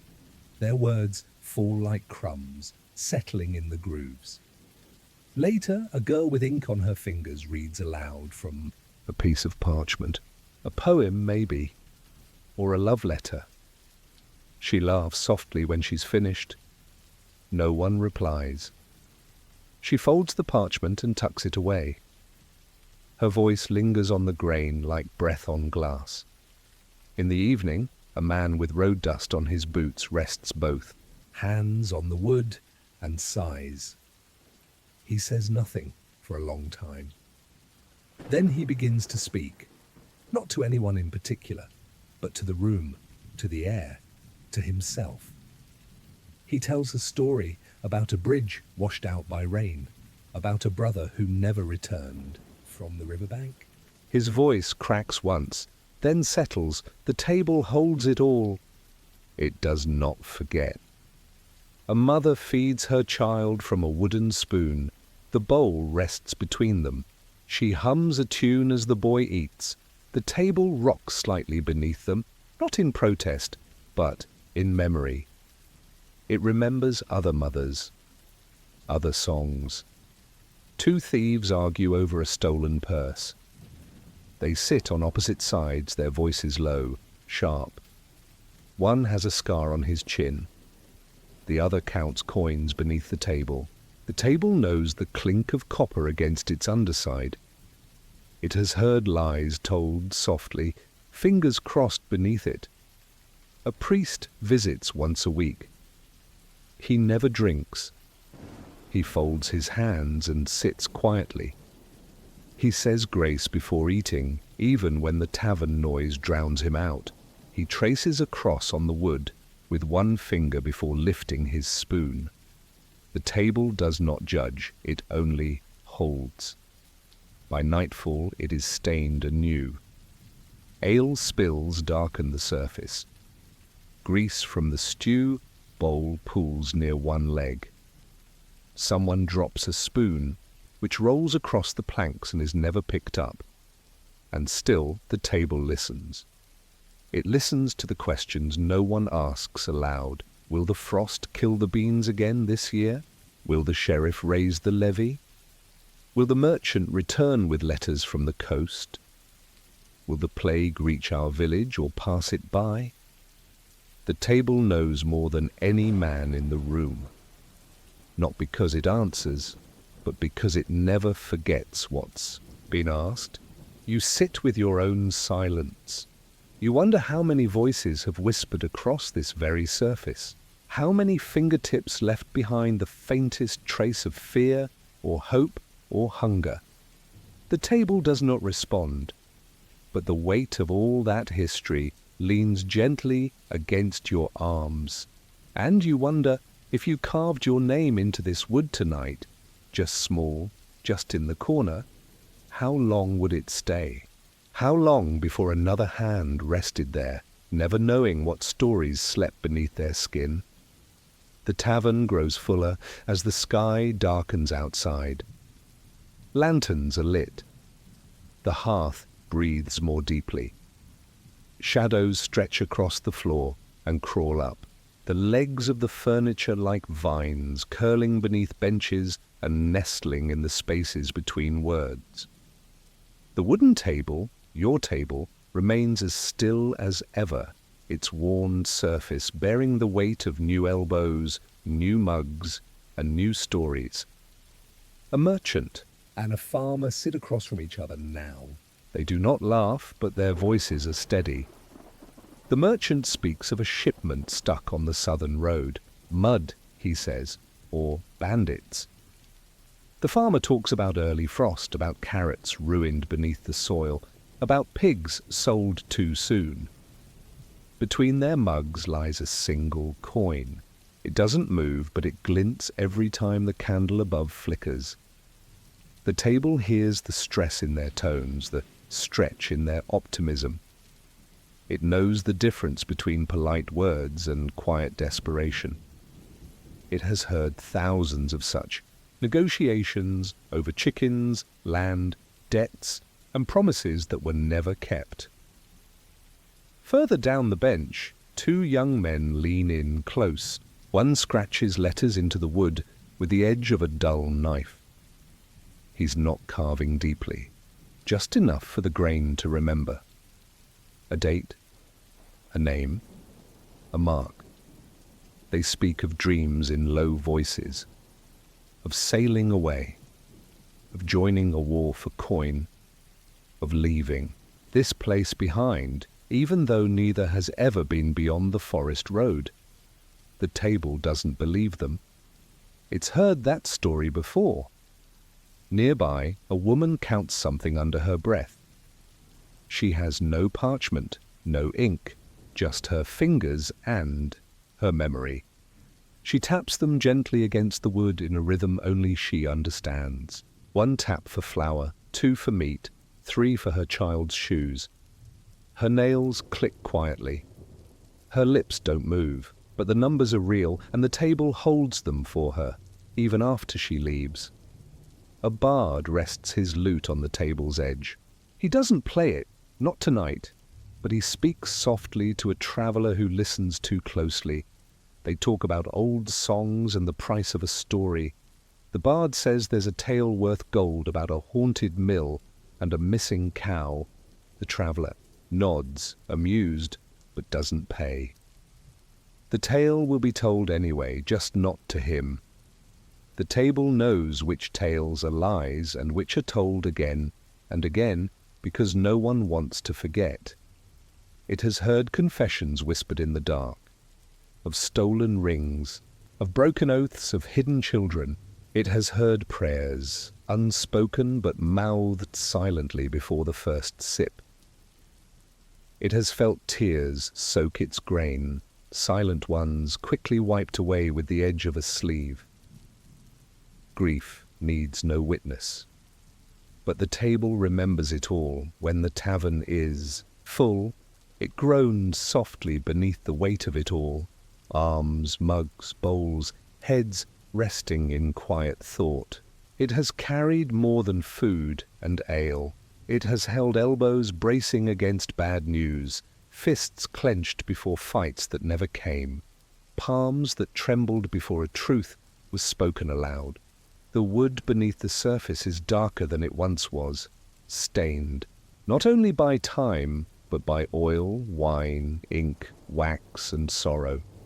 1,000 hands have pressed it down, softened its corners, smoothed its grain. The table has no varnish, no shine, only story. Once a man proposed at this table. He had no ring, just a copper coin and a loaf of bread. He split both, handed her the larger half, and asked if she'd share the rest of his life the same way. She laughed first, then she cried, then she nodded. That was 3 winters ago. They sit here still sometimes, side by side in silence. Another night, a man stood on the bench and shouted a prophecy. "The king is dying," he cried, ale spilling from his cup, "and the wolves will rule." No one believed him. But they laughed, and that laughter stayed in the walls longer than his. Words. Sometimes the table is home to games. Dice rolled quickly and hidden in palms. Small tokens pushed across the wood. Quiet muttering. Loud celebration. Even louder anger. The table has been scratched by coins, scorched by dropped candles, stained by spilled stew. But it still stands, still listens. Tonight, as you sit there with your mug, you notice how your hand fits between the same grooves others once filled. You feel the dip in the center where dozens of bowls have rested. You lean your elbow exactly where someone long ago carved their name, and someone after them carved over it. This table has outlived its story's owners, but not their stories. And you wonder, how many times has a soul sat down here thinking they had nothing to say and ended up leaving part of themselves behind? How many names have vanished from memory, yet live on in a small nick in the edge, a notch by the leg, a dark ring in the wood? The hour grows late. The tavern's voices have dwindled into murmurs, their rhythms slow and spaced like final heartbeats before sleep. The fire in the hearth sinks lower, and shadows begin to fold gently into the corners of the room. Around the old wooden table, only a few guests remain, heads bowed, hands wrapped around warm mugs, their words, if any, spoken barely above a breath. You sit still, your fingers resting on the edge of the table, tracing the invisible grooves once cut by someone else, long ago. They were here. They sat as you are now. And like you, they were probably tired, uncertain, quiet. Maybe their feet ached from walking, or their mind from thinking. Maybe they had nothing left but this seat, this wood, this fire, and the silence. Across from you, a stool sits empty, yet not quite unoccupied. You can feel the echo of someone else's presence. That's the strange magic of this table. Even when no one speaks, it feels as though the wood hums with the weight of conversations past. You try to imagine them, voices soft, eyes watching the fire, hands curled around the same spot on the rim where yours now rests. The tavern boy wipes down another table in the corner, moving slowly now. He doesn't touch this one. Perhaps even he knows there's something different about it, something sacred in its own quiet way. This table has earned its scars, and no cloth can wipe away the stories it keeps. The alewife moves behind the bar, pouring one last mug for a man too tired to ask. She nods in your direction. Not at you, but toward the table, as though acknowledging it too. Everyone in the tavern knows this spot, this old table by the hearth. It's not reserved, but somehow always waiting for someone who needs it most. You lower your eyes and notice something new. A crack running through the grain near your wrist. It is thin, but deep. You place your fingertip into it gently. It fits perfectly. You wonder how long it's been there. 10 years? 20? Longer? Was it caused by a mug dropped in anger, by the weight of a man collapsing into his chair, or by the slow, patient pull of time? No one remembers, but the table does. It remembers every knock, every blade, every palm slammed in frustration, every fingertip tapped in thought.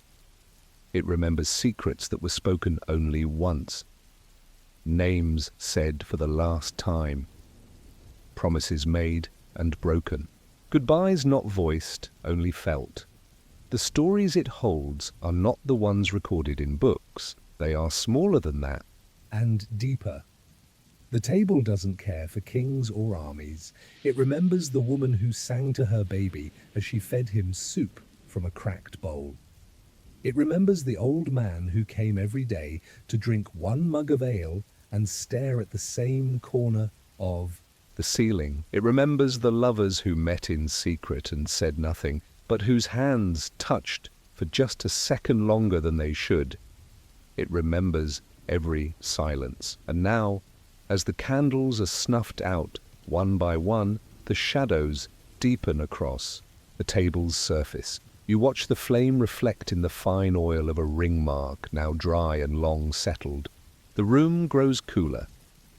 The fire settles. The table, like everything else, begins to rest. The last guests leave. A soft bell at the door rings as they pass into the night. The The wind outside pushes against the shutters, but the room inside holds steady. You stand slowly. Your knees creak. Your mug is empty. You leave it on the table where dozens have left theirs. You don't wipe your fingerprints away. They join the rest. You take one last glance at the wood, at the carvings, the stains, the history. You cannot see, but somehow feel. You imagine it breathing softly in the dark, waiting for the next hand, the next voice, the next long silence. And you wonder, when the table is finally too old to hold another bowl, when the legs crack and the surface splits and the tavern itself crumbles around it, will someone remember? Will someone notice that for years, centuries maybe, this piece of wood held more stories than any scroll, more memories than any stone? Will someone keep a piece of it, just a splinter, and say, this is from the table where people truly lived? The night deepens. Outside the tavern walls, the cold has taken hold, creeping through alleyways, curling beneath doorsteps, turning puddles into silver mirrors of frost. The wind presses against the shuttered windows with a soft persistence, but inside the warmth clings to stone and wood, and woolen cloaks that haven't moved in hours. The hearth glows low. The room breathes slower, and you are still here. You did not plan to sleep in the tavern, but that's how it often goes in. Places like this, the day ran long, the road was muddy. The coin in your pocket is just enough for a stew and a mug, but not enough for a room upstairs, if there even are rooms upstairs. Many taverns don't have them. Most simply, let the night settle wherever there's space. The alewife hasn't Asked you to leave. That's her way of saying you can stay, and so you stay. You shift slowly along the bench, pulling your cloak tighter. The wood beneath you is hard, but not unkind. It's held hundreds before you. Travellers, farmers, tradesmen, and the lost, all of them sat here, and many of them fell asleep right where you are now, leaning against the wall, head tilted just so, knees drawn up like a child, waiting for warmth. The tavern does not judge it, accepts sleep the way it accepts everything else, with quiet patience. Some people sleep at the tables, their heads resting in the crook of their arms. Others curl beneath benches, tucked beside barrels or beneath coats. A few, like you, sit upright, too tired to move, but too aware to lie flat. The straw on the floor is clean enough, replaced only yesterday. You can still smell it beneath the other scents: stew, smoke, wool, and old ale. A man nearby snores gently, his lips parted, his hat pulled low over his eyes. Beside him, a woman hums quietly, not a song, just a sound, soft and circular, like she's lulling herself to sleep. Her hands are tucked beneath her shawl, and her back is pressed against the hearthstones. Her face glows in the firelight, peaceful. The boy who works in the tavern is already asleep. He lies behind the counter, curled like a cat on a folded sack, his chest rising and falling slowly. No one steps too loudly near him. Everyone knows the day he's had. The alewife stirs the coals one last time before she rests. She doesn't say good night. She just lowers the ladle into the pot, stirs twice, covers it, and leaves the spoon resting beside the rim. Her room is through the back door, small, dark, and no warmer than the fire she leaves behind. But it is hers. You shift again. The bench creaks. Your bones complain, but only faintly. Sleep doesn't come easily, not with strangers nearby, not with the ache still in your legs. but it comes slowly, like steam rising from a cooling mug. You lean back. Your eyes close. You hear the fire. You feel the night wrap around your shoulders like a second cloak. This is not a bed. This is not home. But it is enough. In the older taverns, it was common, expected even, for travellers to sleep by the hearth. There were no inns, no guest houses. A man might ride 50 miles and find nothing but a single room where strangers drank by night and dreamed by accident. In places like this, the rules were simple. Don't steal, don't snore too loudly, and don't forget to move when morning comes. People shared the floor the way they shared the bread, quietly, without question. You hear a cough from the other side of the room, dry, short. Someone shifts in their sleep. A mug rattles slightly, then falls silent. Above you, the rafters are thick with shadow. Dried herbs hang like ornaments of scent, sage, lavender, rosemary. Their smells have faded over time, but in Ayot, the warmth of the fire, they offer just enough to soothe the air. Your feet are cold. You tuck them beneath your cloak. Your hands, folded on your lap, grow still. The world softens. The tavern is no longer a place of drinking or talking. It has become something else, a shelter, a pause, a great wooden exhale. You imagine all the souls who have slept in this room. A shepherd who came in from the storm with nothing but a broken staff and a sack of cheese. A midwife returning from a birthing, too tired to walk back to her cottage in the hills. A thief who drank too much and forgot to sneak away. A soldier on his way to somewhere bloody. They all rested here, perhaps on this same bench, perhaps with their backs against the same stones. And now it's you. You press your cheek against the wall. It is cool but solid. You close your eyes again and you wonder, how many dreams have begun beneath this roof? How many names were never exchanged, yet sleep found them anyway? And when you wake, will you remember the bench that held you, or just the warmth that let you rest? There is a stillness that settles over a tavern once the final candle flickers out. It's not the stillness of emptiness. It's the stillness of shared sleep, of bodies slowly giving in to the long ache of the day. Even the fire lowers its voice, crackling only when a log shifts. The shadows stretch wider now.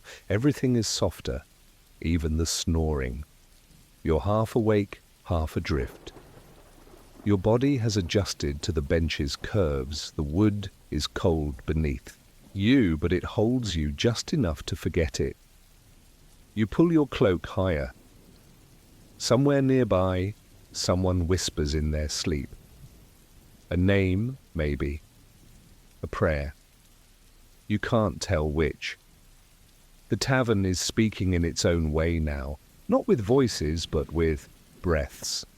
And in this moment, you learn the unspoken rules of sleeping in a tavern. The first rule: do not speak unless you must. Silence is respected here. If words are shared, they are low and brief. A cough, a request for space, the rustle of someone shifting beneath a coat. These are the accepted sounds. Conversation is for daylight. The night belongs to those who have nothing left to say. The second rule: space is honored. Even in a crowded room, a careful distance is kept. A man might sleep 2 feet from another, but he will not turn toward him. Backs face backs, knees draw inward, arms remain folded. The tavern floor is a patchwork of lives laid side by side but not tangled. Touch is accidental, never deliberate. Even in closeness, privacy is preserved. The third rule: protect your belongings. A satchel rests beneath your knees. A pouch is tied inside your tunic. You do not sleep deeply. No one does. Trust is not absent, but it is measured. The tavern does not guarantee safety, it offers shelter, not security. You sleep knowing others do the same. The fourth rule, do not complain. The bench is hard, the floor is colder, the snoring is loud, the smells, wood smoke, sweat, damp wool, old bread are strong. But no one complains, because this is a better place to sleep than most. There's fire here, and a roof, and silence. That's enough. You lie with your thoughts stretched long and loose. You hear a creak above you, maybe a rafter settling, or a board shifting from the warmth of the fire. A breeze moves through the room as the alewife opens a side window to let out the smoke. She does it every night, quietly, just once. The cold that rushes in is brief, but it carries the scent of dew and the stars just beginning to show in the sky. You wonder how many others are awake like you, not moving, just listening. It's a strange feeling to be among strangers and still feel unseen, unheard, untouched. There is comfort in that anonymity. No one knows your name. No one asks where you're from. And yet you share this space, this warmth, this quiet survival. A dog shifts near the fire. Its collar jingles faintly. No one stirs. The boy behind the bar is still asleep, his mouth opened slightly, his hands tucked beneath his chin. Someone has placed a folded cloak over his legs, maybe the alewife, maybe a guest who's seen enough winters to know what the cold does to young bones. You realize that the tavern, at night, becomes more than a place to eat and drink. It becomes a kind of sanctuary, not holy, not blessed, but human. A space where the rules of the day are softened, where people stop being customers and become something quieter. Bodies sharing space, warmth, and the rhythm of slow breath. There is dignity in it, strange as that may seem. No one is performing. No one is pretending. People sleep here not because they want to, but because they can. And that in this world is a rare and precious thing. You shift slightly. The bench groan. Beneath you. You pull your knees up higher, wrap your arms around them. You close your eyes again. You dream, not of castles or battles, not of riches or romance.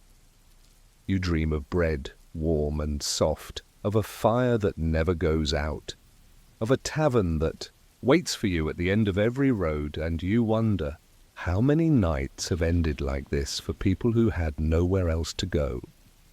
How many dreams have been dreamed in the quiet beneath this roof? How many mornings began not with birdsong or bells, but with the sound of someone stirring beside you? In the straw? Morning arrives not all at once, but in layers. There is no alarm, no rooster crowing from a rooftop. Instead, the tavern wakes gently, like an old dog stretching. First, there's the creak of someone shifting under their cloak. Then the soft scrape of a spoon across a wooden bowl. Then the faint clatter of a mug being moved. No voices. Not yet. The fire is no longer burning. It has reduced itself to a bed of ash, with one or two glowing coals hiding beneath the grey. A few curls of smoke rise as the alewife stirs it gently, nudging it back to life. She does this every morning, long. Before most open their eyes, the fire is the tavern's breath. Without it, the room feels hollow. You blink awake.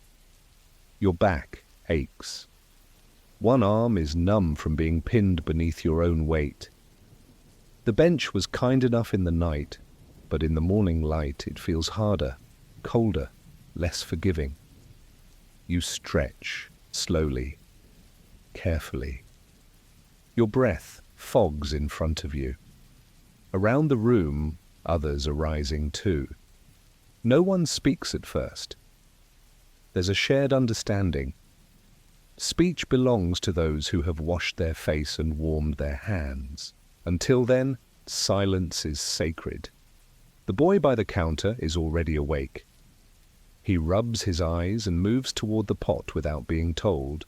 He adds a handful of oats, a pinch of salt, a few chips of something brown, possibly dried fruit, possibly not. He stirs it with slow, practiced circles. The steam begins to rise. The room begins to soften. You look around. The woman who slept near the hearth is gone. Her blanket is folded neatly. The man with the road-dusted boots is sitting at a table, chewing quietly on a piece of bread pulled from his pocket. A girl with braided hair leans against the doorframe, wrapping her shawl tighter as she watches the sky lighten through a cracked shutter. The tavern begins its day the same way it ends it, quietly. One of the sleeping rules you learned last night continues into morning. Do not ask questions too quickly. Everyone who slept here carries a reason, a journey, a burden. None of them need to explain. The tavern holds the space between asking and answering, and that is a rare thing in any world. The alewife pours the first mug of the day. Not ale, not yet, but something closer to warm water with herbs steeped in it. A kind of tea, if one were being generous. She places it on the table beside an old man without a word. He nods. That's enough. You rise slowly from the bench, roll your shoulders, rub your hands together. You feel as though you've been part of something larger, not a ceremony, not a gathering, but a quiet chain of moments shared with people who expected nothing more than the right to be left alone. And in this place, that's exactly what they were given. A few coins clink gently on the counter. Payment for stew or ale or nothing at all. Some people pay because they must, some because they can. Others leave nothing but folded cloaks and wiped spoons. The alewife says nothing. The boy offers you a mug. You nod. He places it down without speaking. It is warm, a little bitter, but enough to clear the throat. You step outside eventually. The light is grey and cold. The road is waiting. But something inside you hesitates. You glance back once, just briefly, and see the tavern from the outside for the first time in hours. The shutters still drawn, the smoke rising faintly from the chimney. A faint murmur of someone speaking inside. A cough. The scrape of a chair leg. And you wonder how many people pass through places like this, never knowing they've been given something more than food. How many carry a memory of sleeping near a fire, head on wood, heart wrapped in silence, and call it rest. And how many souls have found, in a tavern with no beds, a sleep deeper than they ever knew in feathered rooms or noble halls. You walk on, but part of you remains seated beside the fire on a hard bench beneath the dreaming hush of a night that gave you shelter without asking your name. Before the first mug is filled, before the stew pot simmers, before a single guest walks through the door, the fire is lit. The tavern fire is the first thing that breathes each morning and the last to fade each night. It is not simply warmth. It is not just for boiling water or chasing away the chill that settles into stone walls. It is the tavern's pulse, quiet but essential, alive in the background of every meal, every story, every silence. It begins small. The alewife steps into the room before dawn, her boots scuffing softly over rush-strewn floors. Her hands move without hesitation. A coal or two may still glow beneath the ash. If not, she brings one from the kitchen's deeper hearth, hidden behind thick stones where the fire has slept all night but never truly died. She lays kindling with care. Thin, twigs, dry bark, a twist of cloth saved from an old apron. Her breath is visible as she leans down and exhales gently into the heart of the pile. Smoke curls, grey and thin. The first snap of flame is sharp and bright in the dimness. Then it catches. There is no fanfare, no applause. Just the fire, growing from a whisper into a voice. She feeds it slowly. Small logs first. Bark that peels back with a hiss. Damp edges that sizzle as they dry. The fire does not rush. It builds. It learns its space. It stretches fingers toward the blackened iron kettle hanging above it. By the time the tavern boy stirs from his straw mat in the back, the room is already warmer, and so begins another day. The fire will not rest again for hours. It will burn beneath pots of soup, stew, and boiled barley. It will warm chilled feet. It will dry wet cloaks and smoke-dampened sleeves. It will carry the scent of meat sometimes, of onions and ale and charred bread crust. More than that, it will become the center of the room. By mid-morning, the hearth is surrounded. A stool drawn close. A chair tilted just within its glow. Someone leans forward, boots stretched toward the warmth. Another holds out their hands, palms turned to the flame. Their face is tired, their breath deep. The fire does not speak, but it listens. Always listening, tavern fires are not gentle, they are practical. There are no carved mantles here, no decorative hearthstones, just soot, black walls and an iron hook for the kettle. The stones beneath are scarred with ash. The logs are stacked without symmetry. But it works. It serves. It survives. The regulars know this fire. They know its rhythm. They can tell when it's fed too little or too much, when it needs dry wood or needs to breathe. Some of them tend it without being asked. A merchant might toss on a log between drinks. A washerwoman might stir the coals with the fire iron before taking her seat. And when the weather turns bitter, when sleet coats the shutters and wind howls down the chimney, the fire answers with stubborn heat. It refuses to die. That is its promise, that no matter how long the road, how hard the day, how cold the season, the fire will still be burning when you arrive.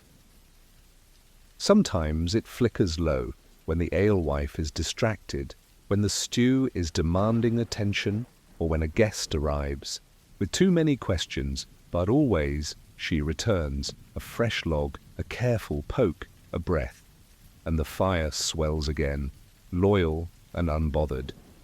Children crawl near it, dogs stretch beside it, boots drip meltwater into its ash in winter. The fire never complains.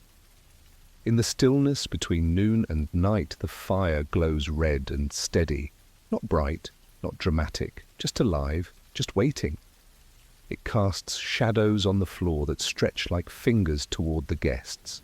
The rushes dry quicker near the hearth. The table closest always feels warmer, more comforting, even if the food is the same. You watch the flame and begin to understand something quiet and ancient. That fire in a place like this is not just for heat. It is memory. It has watched every face that sat too close, every eye that blinked sleepily, every hand that reached for warmth after hours in the snow. It has caught every whispered story, every mumbled prayer, every silence filled with unspoken things. It crackles, and in its voice is the sound of continuity. You wonder now, how many fires have come and gone in other taverns, other towns, and how many have burned like this one, not for spectacle, but for survival. By mid-afternoon, the fire has taken on a quieter glow. No longer leaping, just pulsing, red beneath the blackened logs whispering from beneath the kettle, steady and sure. The heat has settled into the stones of the hearth and the old wood beams above. It is no longer chasing the cold away. It is simply being, and that is enough.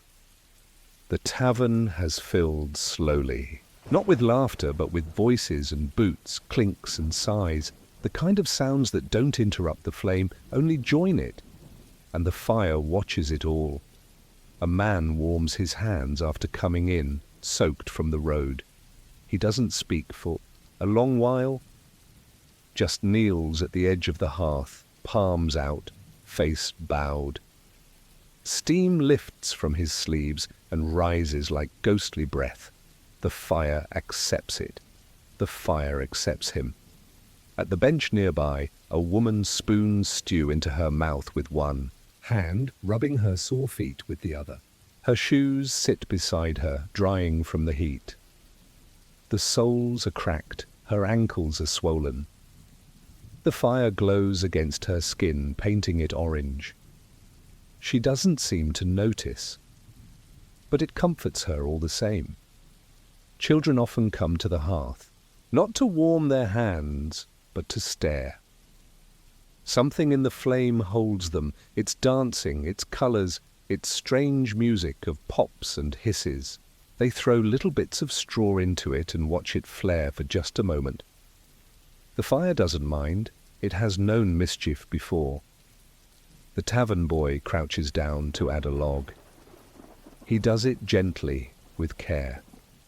He's learned where to place it, so the smoke doesn't rise. He's learned how to nudge the coals without smothering them. The fire has taught him. Every mistake has left its lesson.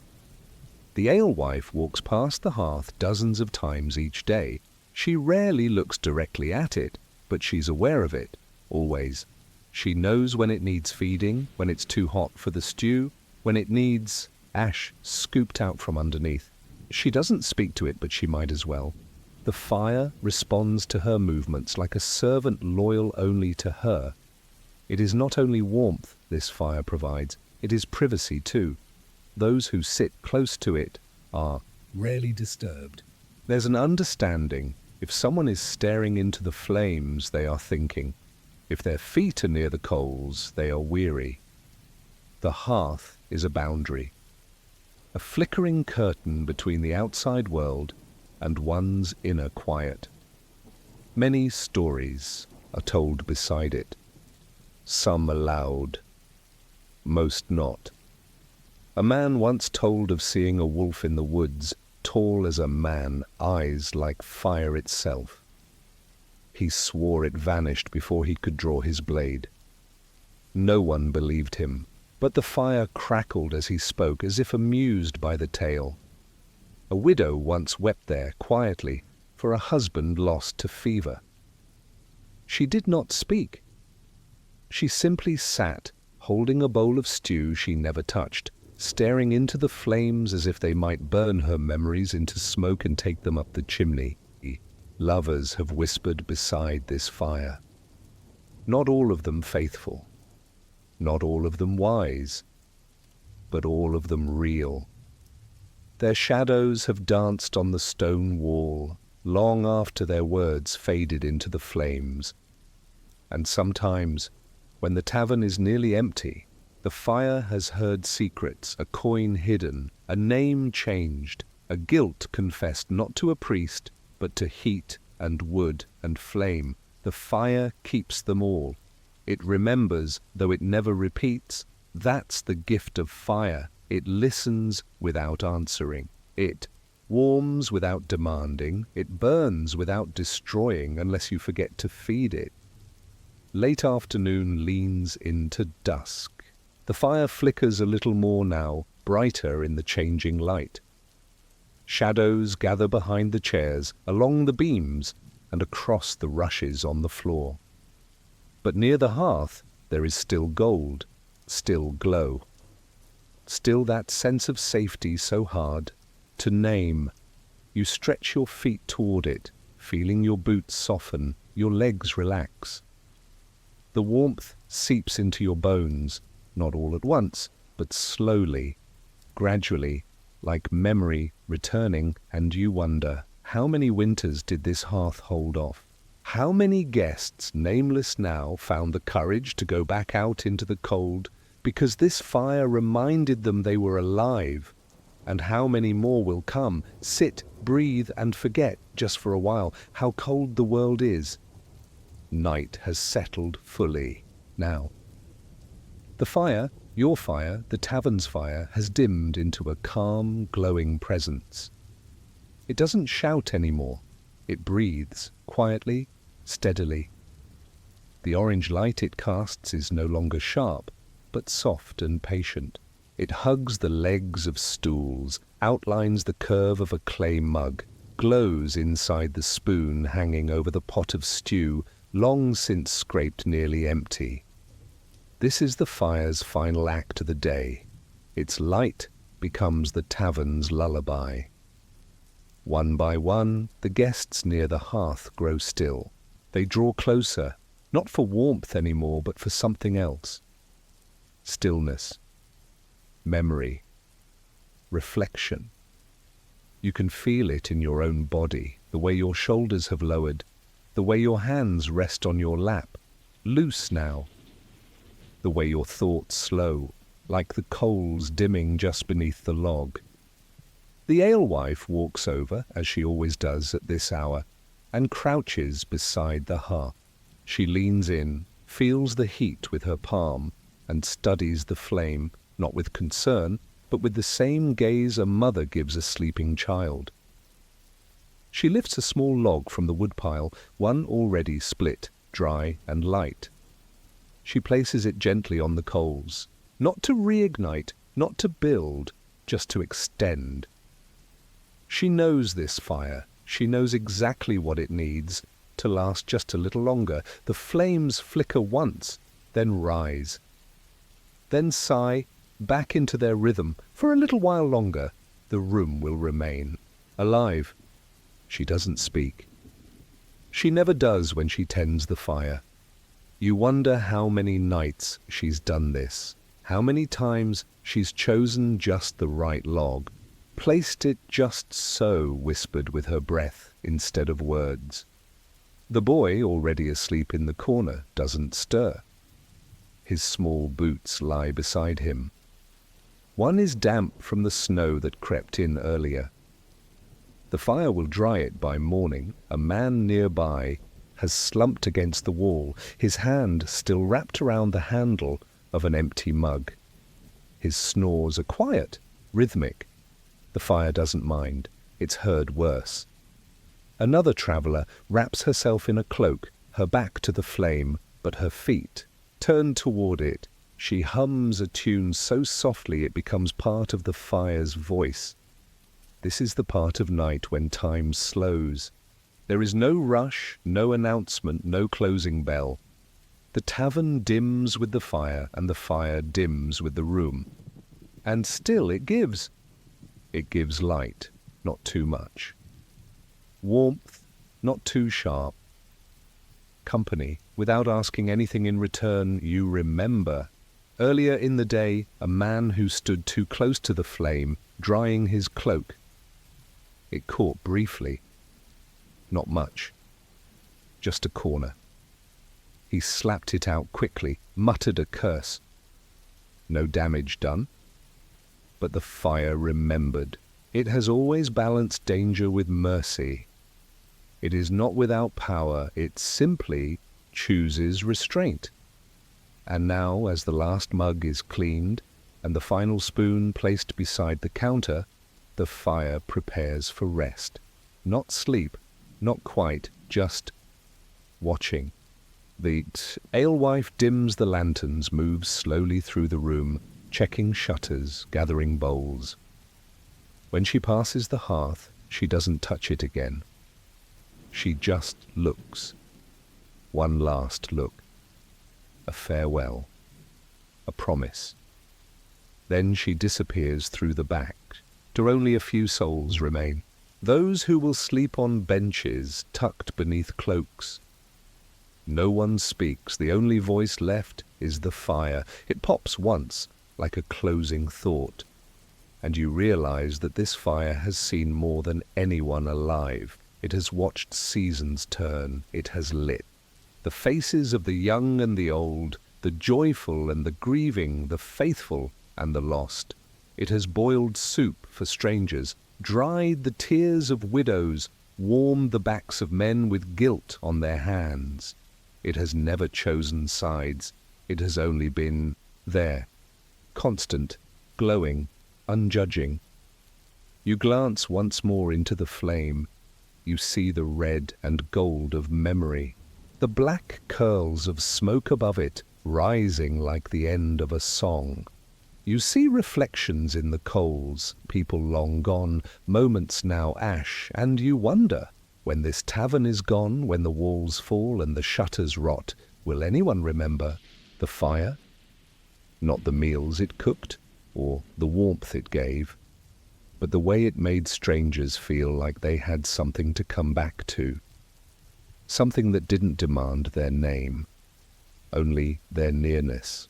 When you walk into a medieval tavern and take a seat at a table where someone else is already sitting, something silent but important happens. No one speaks right away. Not usually. First, there's a glance, a quick measuring of who you are, what you carry and what you might want. Then slowly, the space around your mug becomes yours. It's not like modern gatherings where names are exchanged within minutes and stories follow fast. In a place like this, trust isn't offered with introductions. It's shaped by stillness, by how you set your mug down, by whether you speak too loudly or not at all. The man beside you doesn't ask who you are. He just nods when the alewife pours you a mug, as if to say, "You're welcome to sit, but not too close." That's the rhythm here. Trust in this room is layered. It's in how slowly you drink. It's in whether you face the door or keep your back to it. It's in how long your eyes rest on the blade at someone's side. The tavern holds a mixture of souls every night, some from the village, others from roads too far to name. A shepherd just finished with his flock, a merchant passing through, a woman travelling alone with her hood low, a tinker carrying a pack that clinks every time he shifts. No one here shares everything, but no one is entirely unknown. The fire crackles in the hearth. The mugs clink dully on wood. The shadows are soft and the air is warm with ale and soup and damp cloaks drying slowly by the heat. And still, silence holds tight between the strangers who now share a table. Then, eventually, someone speaks. Not about themselves, but about something else. The road conditions, the rain. The tacksman seen 2 towns south, a cow giving birth in the market square. It's a kind of offering, not intimacy, but something small and safe. A test. The man across from you replies, briefly, a nod, a single word.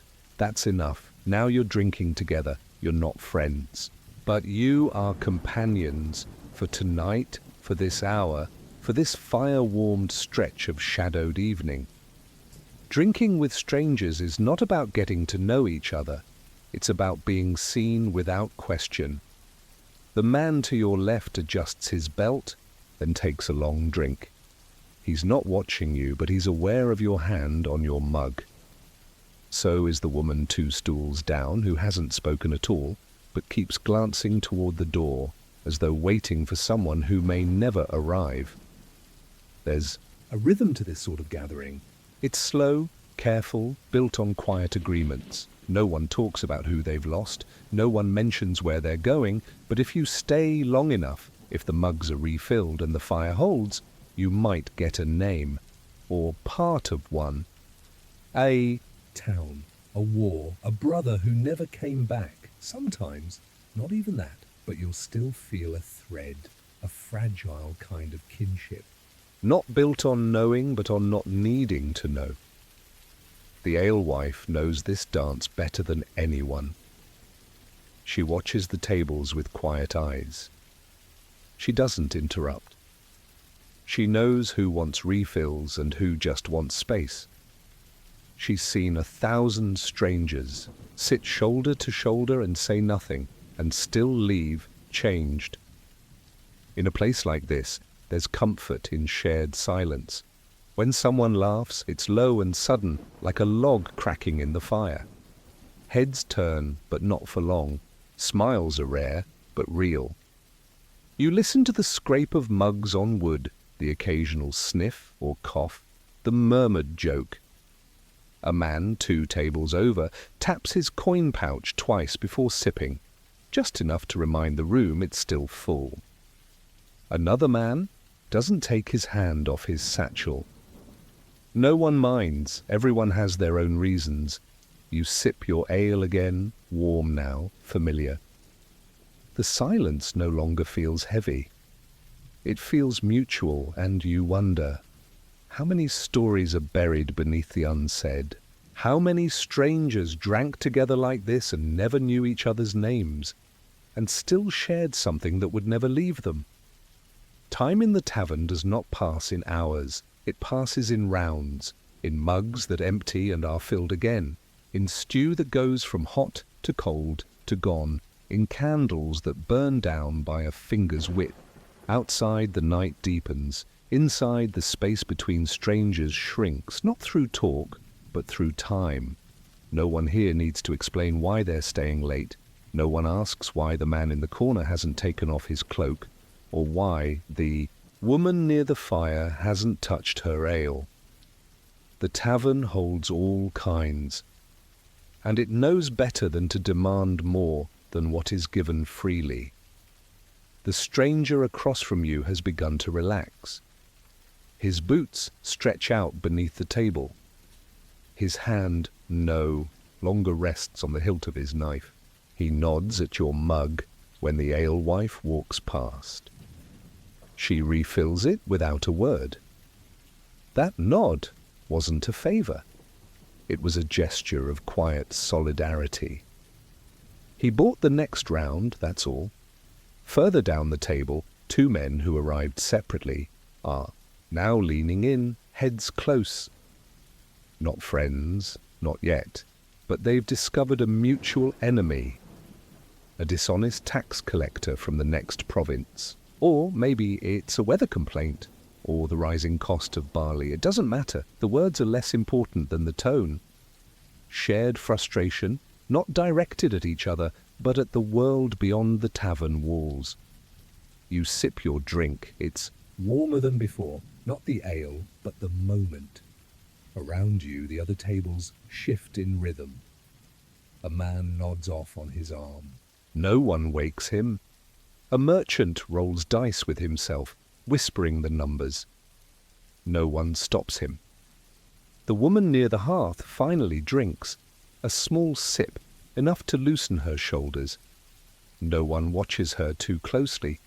That's the second rule of drinking with strangers. Let each person enter the room in their own way.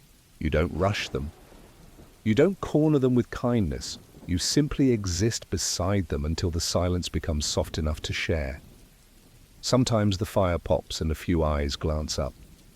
Sometimes someone coughs and someone else answers with a nod. The moments are small but meaningful. The air is warm with the breath of people who've travelled far and need nothing more than place. And here, place is everything. It gives without asking. A bench, a bowl, a space at the table, a fire to face. That's more than most have out there on the road. In this shared room, you begin to see the strange logic of these quiet bonds. One man brings out a loaf of bread, cracks it in half and offers the other half to the man beside him. No words, just an offer. It is accepted. A slow chew follows. This is trust hard-earned, offered in pieces, swallowed in silence. The alewife collects empty bowls. One by one, she does not ask if they're done. She knows. She knows who is full and who still hopes for more. She knows who's drinking to forget and who's drinking to stay sharp.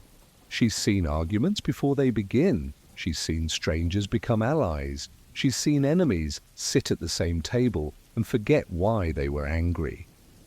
Not because of talk, but because of proximity. Because warmth changes people, if only for a while. You glance again at the man across from you. He has relaxed further. His hand is wrapped around his mug like it belongs there. You wonder where he came from, what his name is, if he's going anywhere, or if he's running from somewhere. Instead, you will not ask. Because in places like this, questions are earned. Or never asked at all. You are drinking together, and that's enough. And you wonder how many truths have been trusted to this room, not because they were spoken, but because they were understood. How many men sat across from each other like this, and left with fewer answers but more peace. The tavern is quieter now, not silent, but settled, like dust that has drifted down after a long day. The mugs are mostly empty. The fire has mellowed into a warm, low glow that colours the faces around it in amber. The spaces between people have shrunk not through movement, but through mutual stillness. The stranger across from you stretches, then leans back slightly. He hasn't said much all night, neither have you. But there's a rhythm now, a pattern. 2 mugs lifted, 2 heads nodded, a few quiet glances toward the fire. It's a conversation without speech, one of those rare kinds that leaves nothing explained and yet somehow says everything necessary. Nearby, one man rises, places 3 coins on the table, and leaves without a word. He doesn't look back. No one watches him go. That's how it often ends here. Departures are not announced, they just happen. Quietly, like embers slipping from a log. The woman who hadn't touched her ale earlier has now finished it.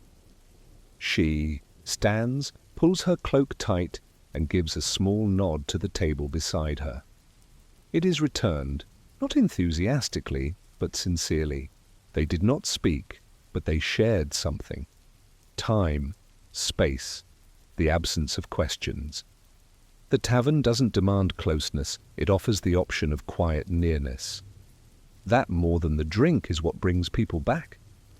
The man across from you finally speaks. His voice is hoarse from disuse. Just one sentence.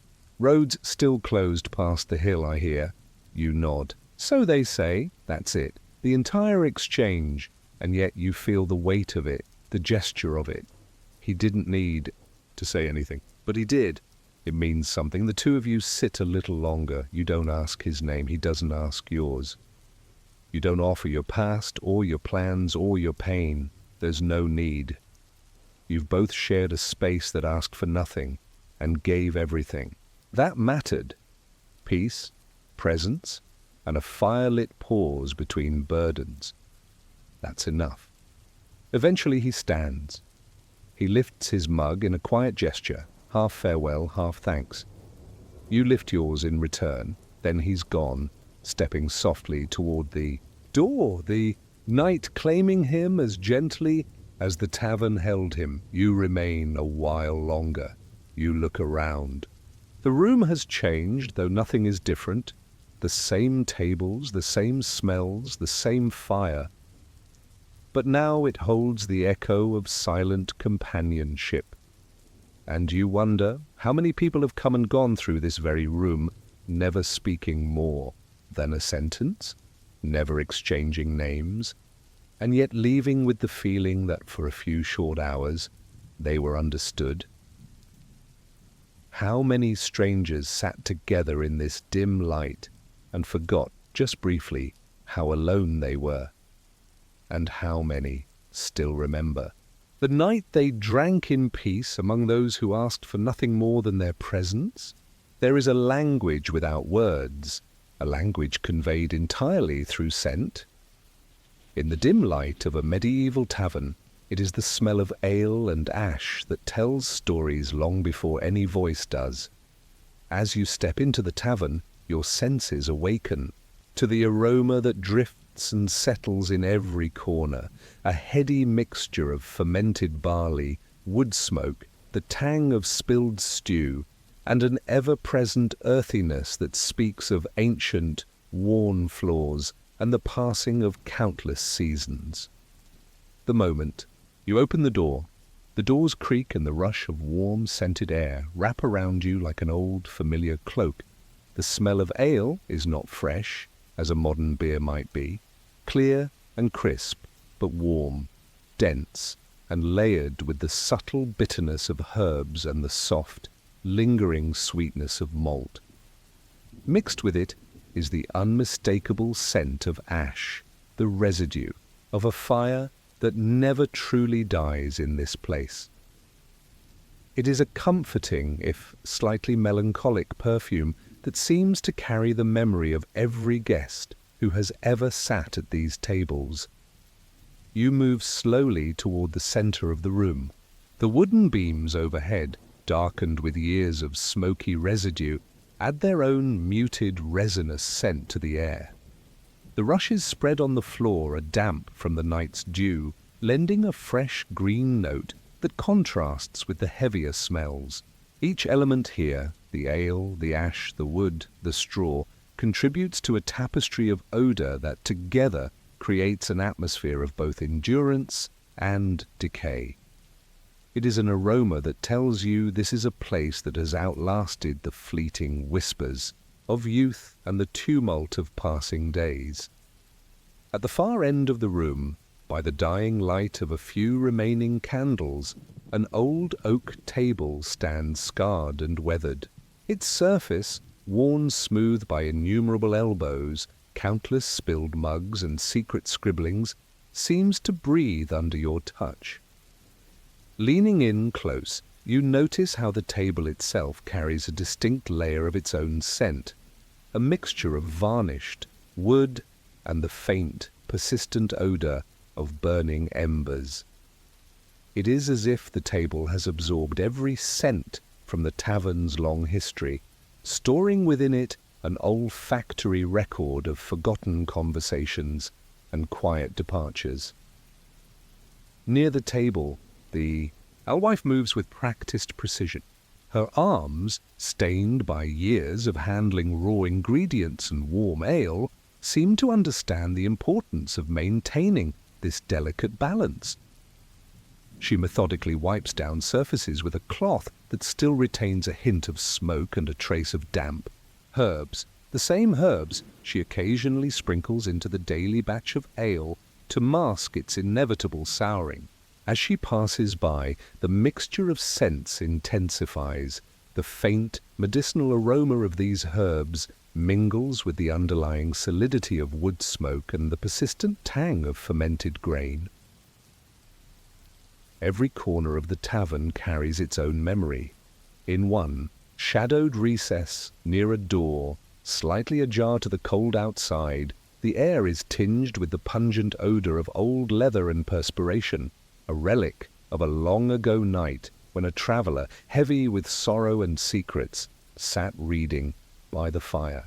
In another, beneath the low-hanging beams, the smell of damp straw combines with a hint of baked earth, reminiscent of fresh rushes spread in haste each morning to replace those that had grown too saturated from the night's dampness.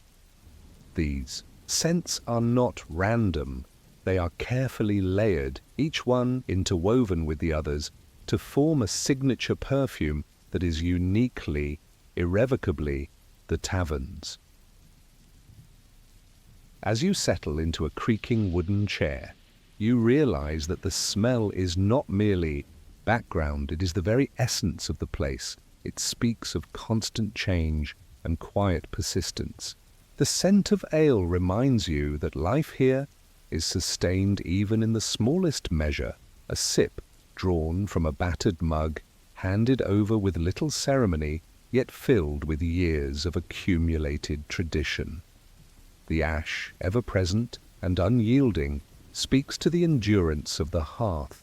It is the echo of every log that has been fed into the fire, every spark that has momentarily soared high before settling back into comforting constancy.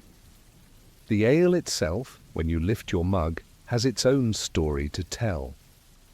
It is thick and cloudy, carrying within it the trace of every grain that has ever been malted.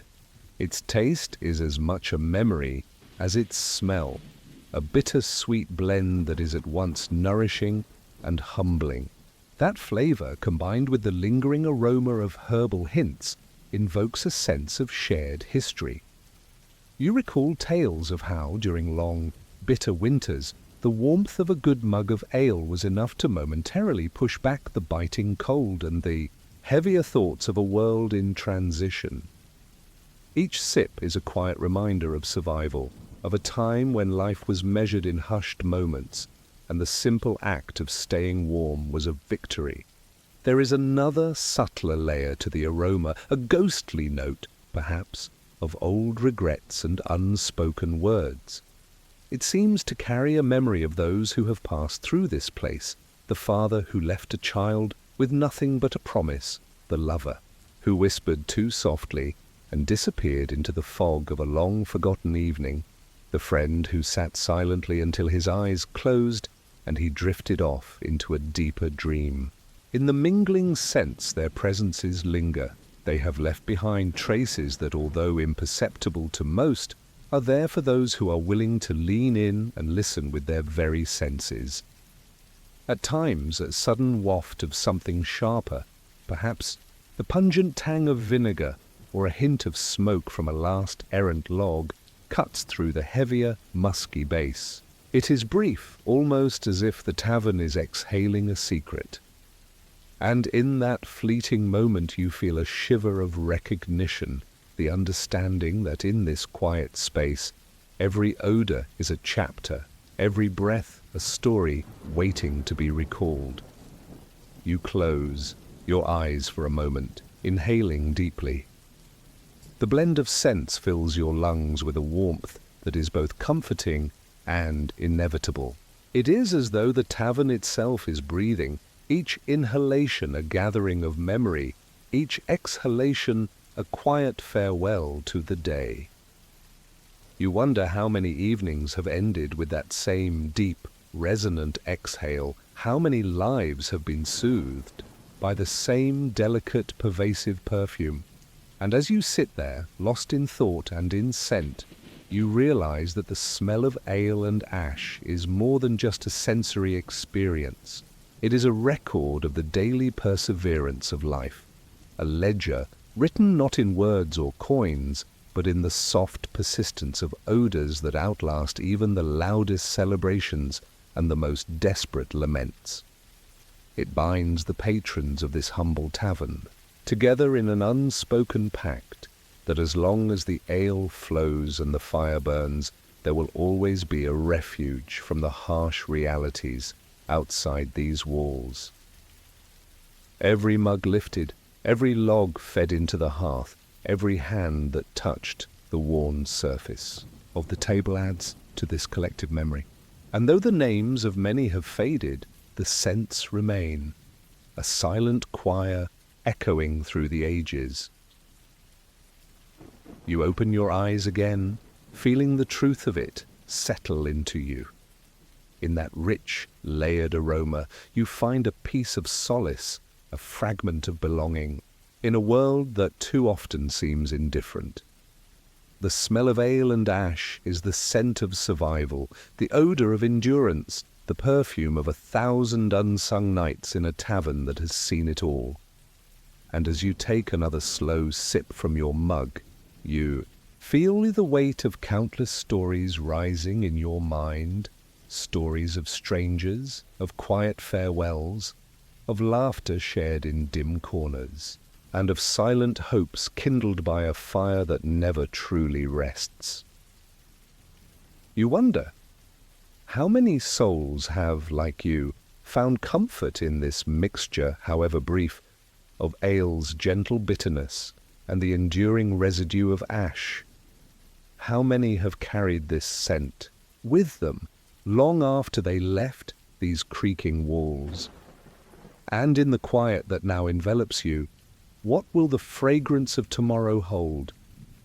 The scent doesn't fade, it settles, it weaves itself into your clothes, your skin, the fibers of your breath. As the evening stretches on, the smell of ale and ash becomes less something you notice and more something you carry. It clings gently, not heavy, not harsh, but persistent, like the feeling of a familiar tune you can't quite name. You shift in your seat, and the bench releases a soft, woody creak. As you lean forward, closer to the fire, the scent thickens.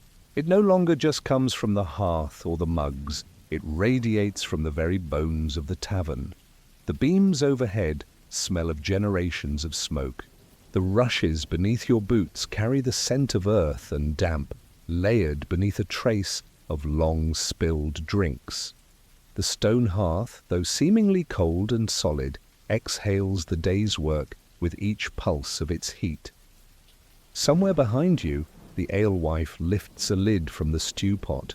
The scent of onion, garlic, and old root vegetables rises like a second breath. It's not perfumed or appetizing in any grand sense, but it's real, it's honest. It tells you what's cooking, how long it's cooked, and how long it's got left before being called tomorrow's batch. And it all folds into the same air, ale, ash, and everything that fills the spaces between. What surprises you most is how much memory seems to live in scent. Not your memory, perhaps, but the taverns.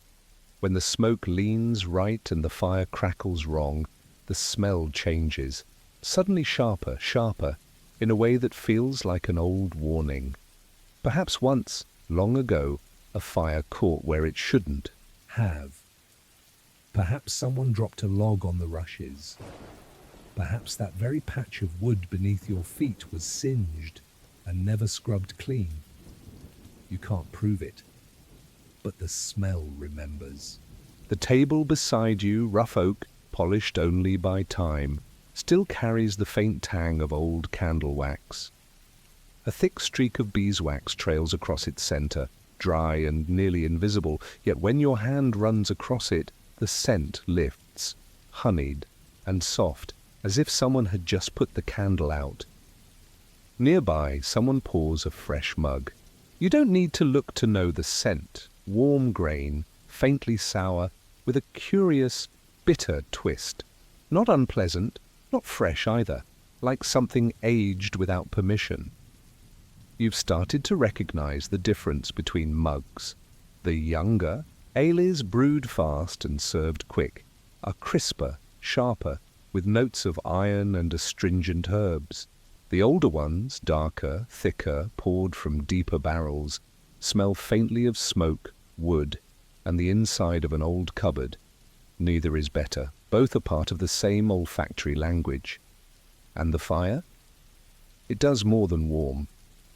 It records.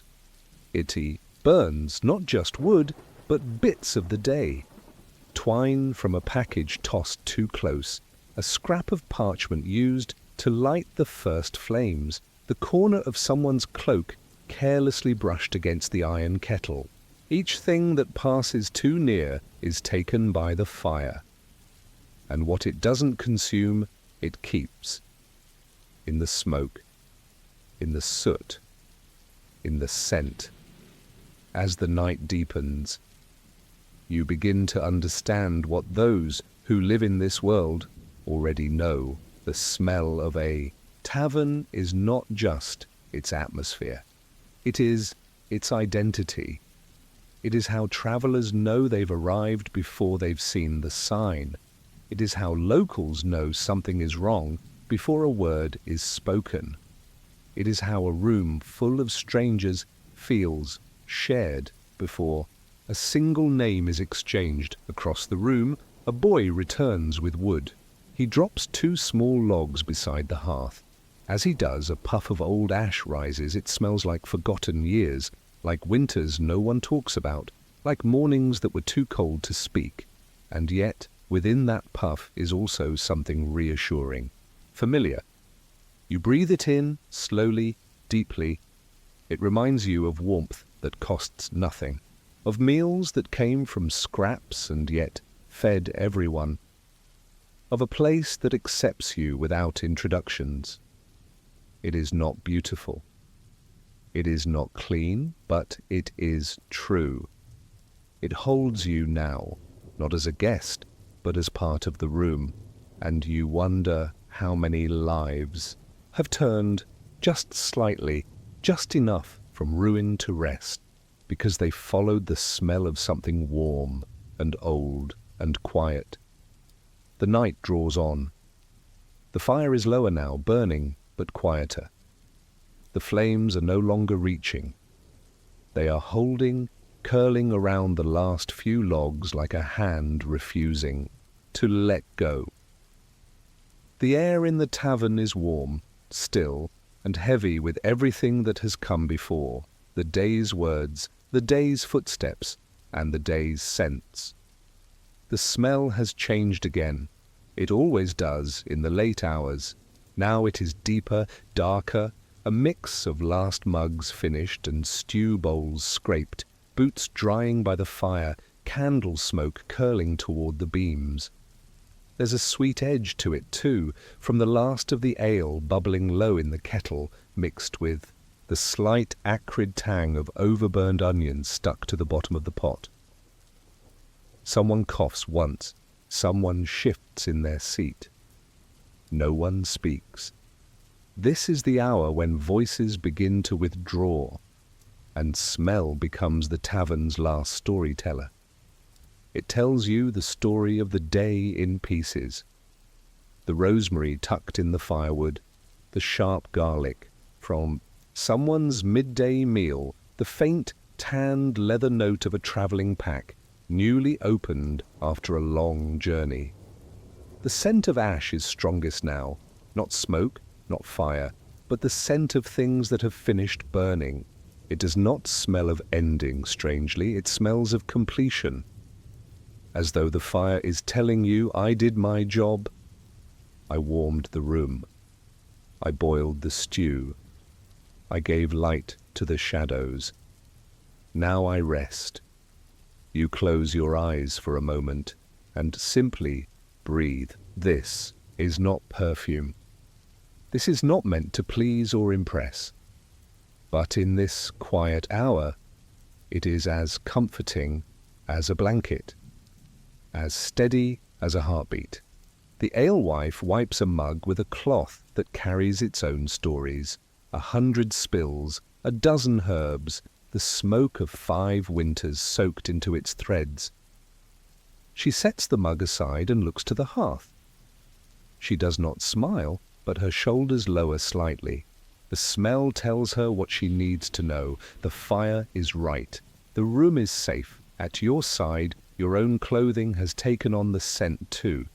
Your sleeves smell faintly of smoke. Your hair carries hints of old wood and barley. You are no longer just a visitor to the tavern. You are part of its memory now. And that's what scent does in places like this. It remembers. Long after the benches are empty and the mugs are cleaned, the air still holds the shape of who was here.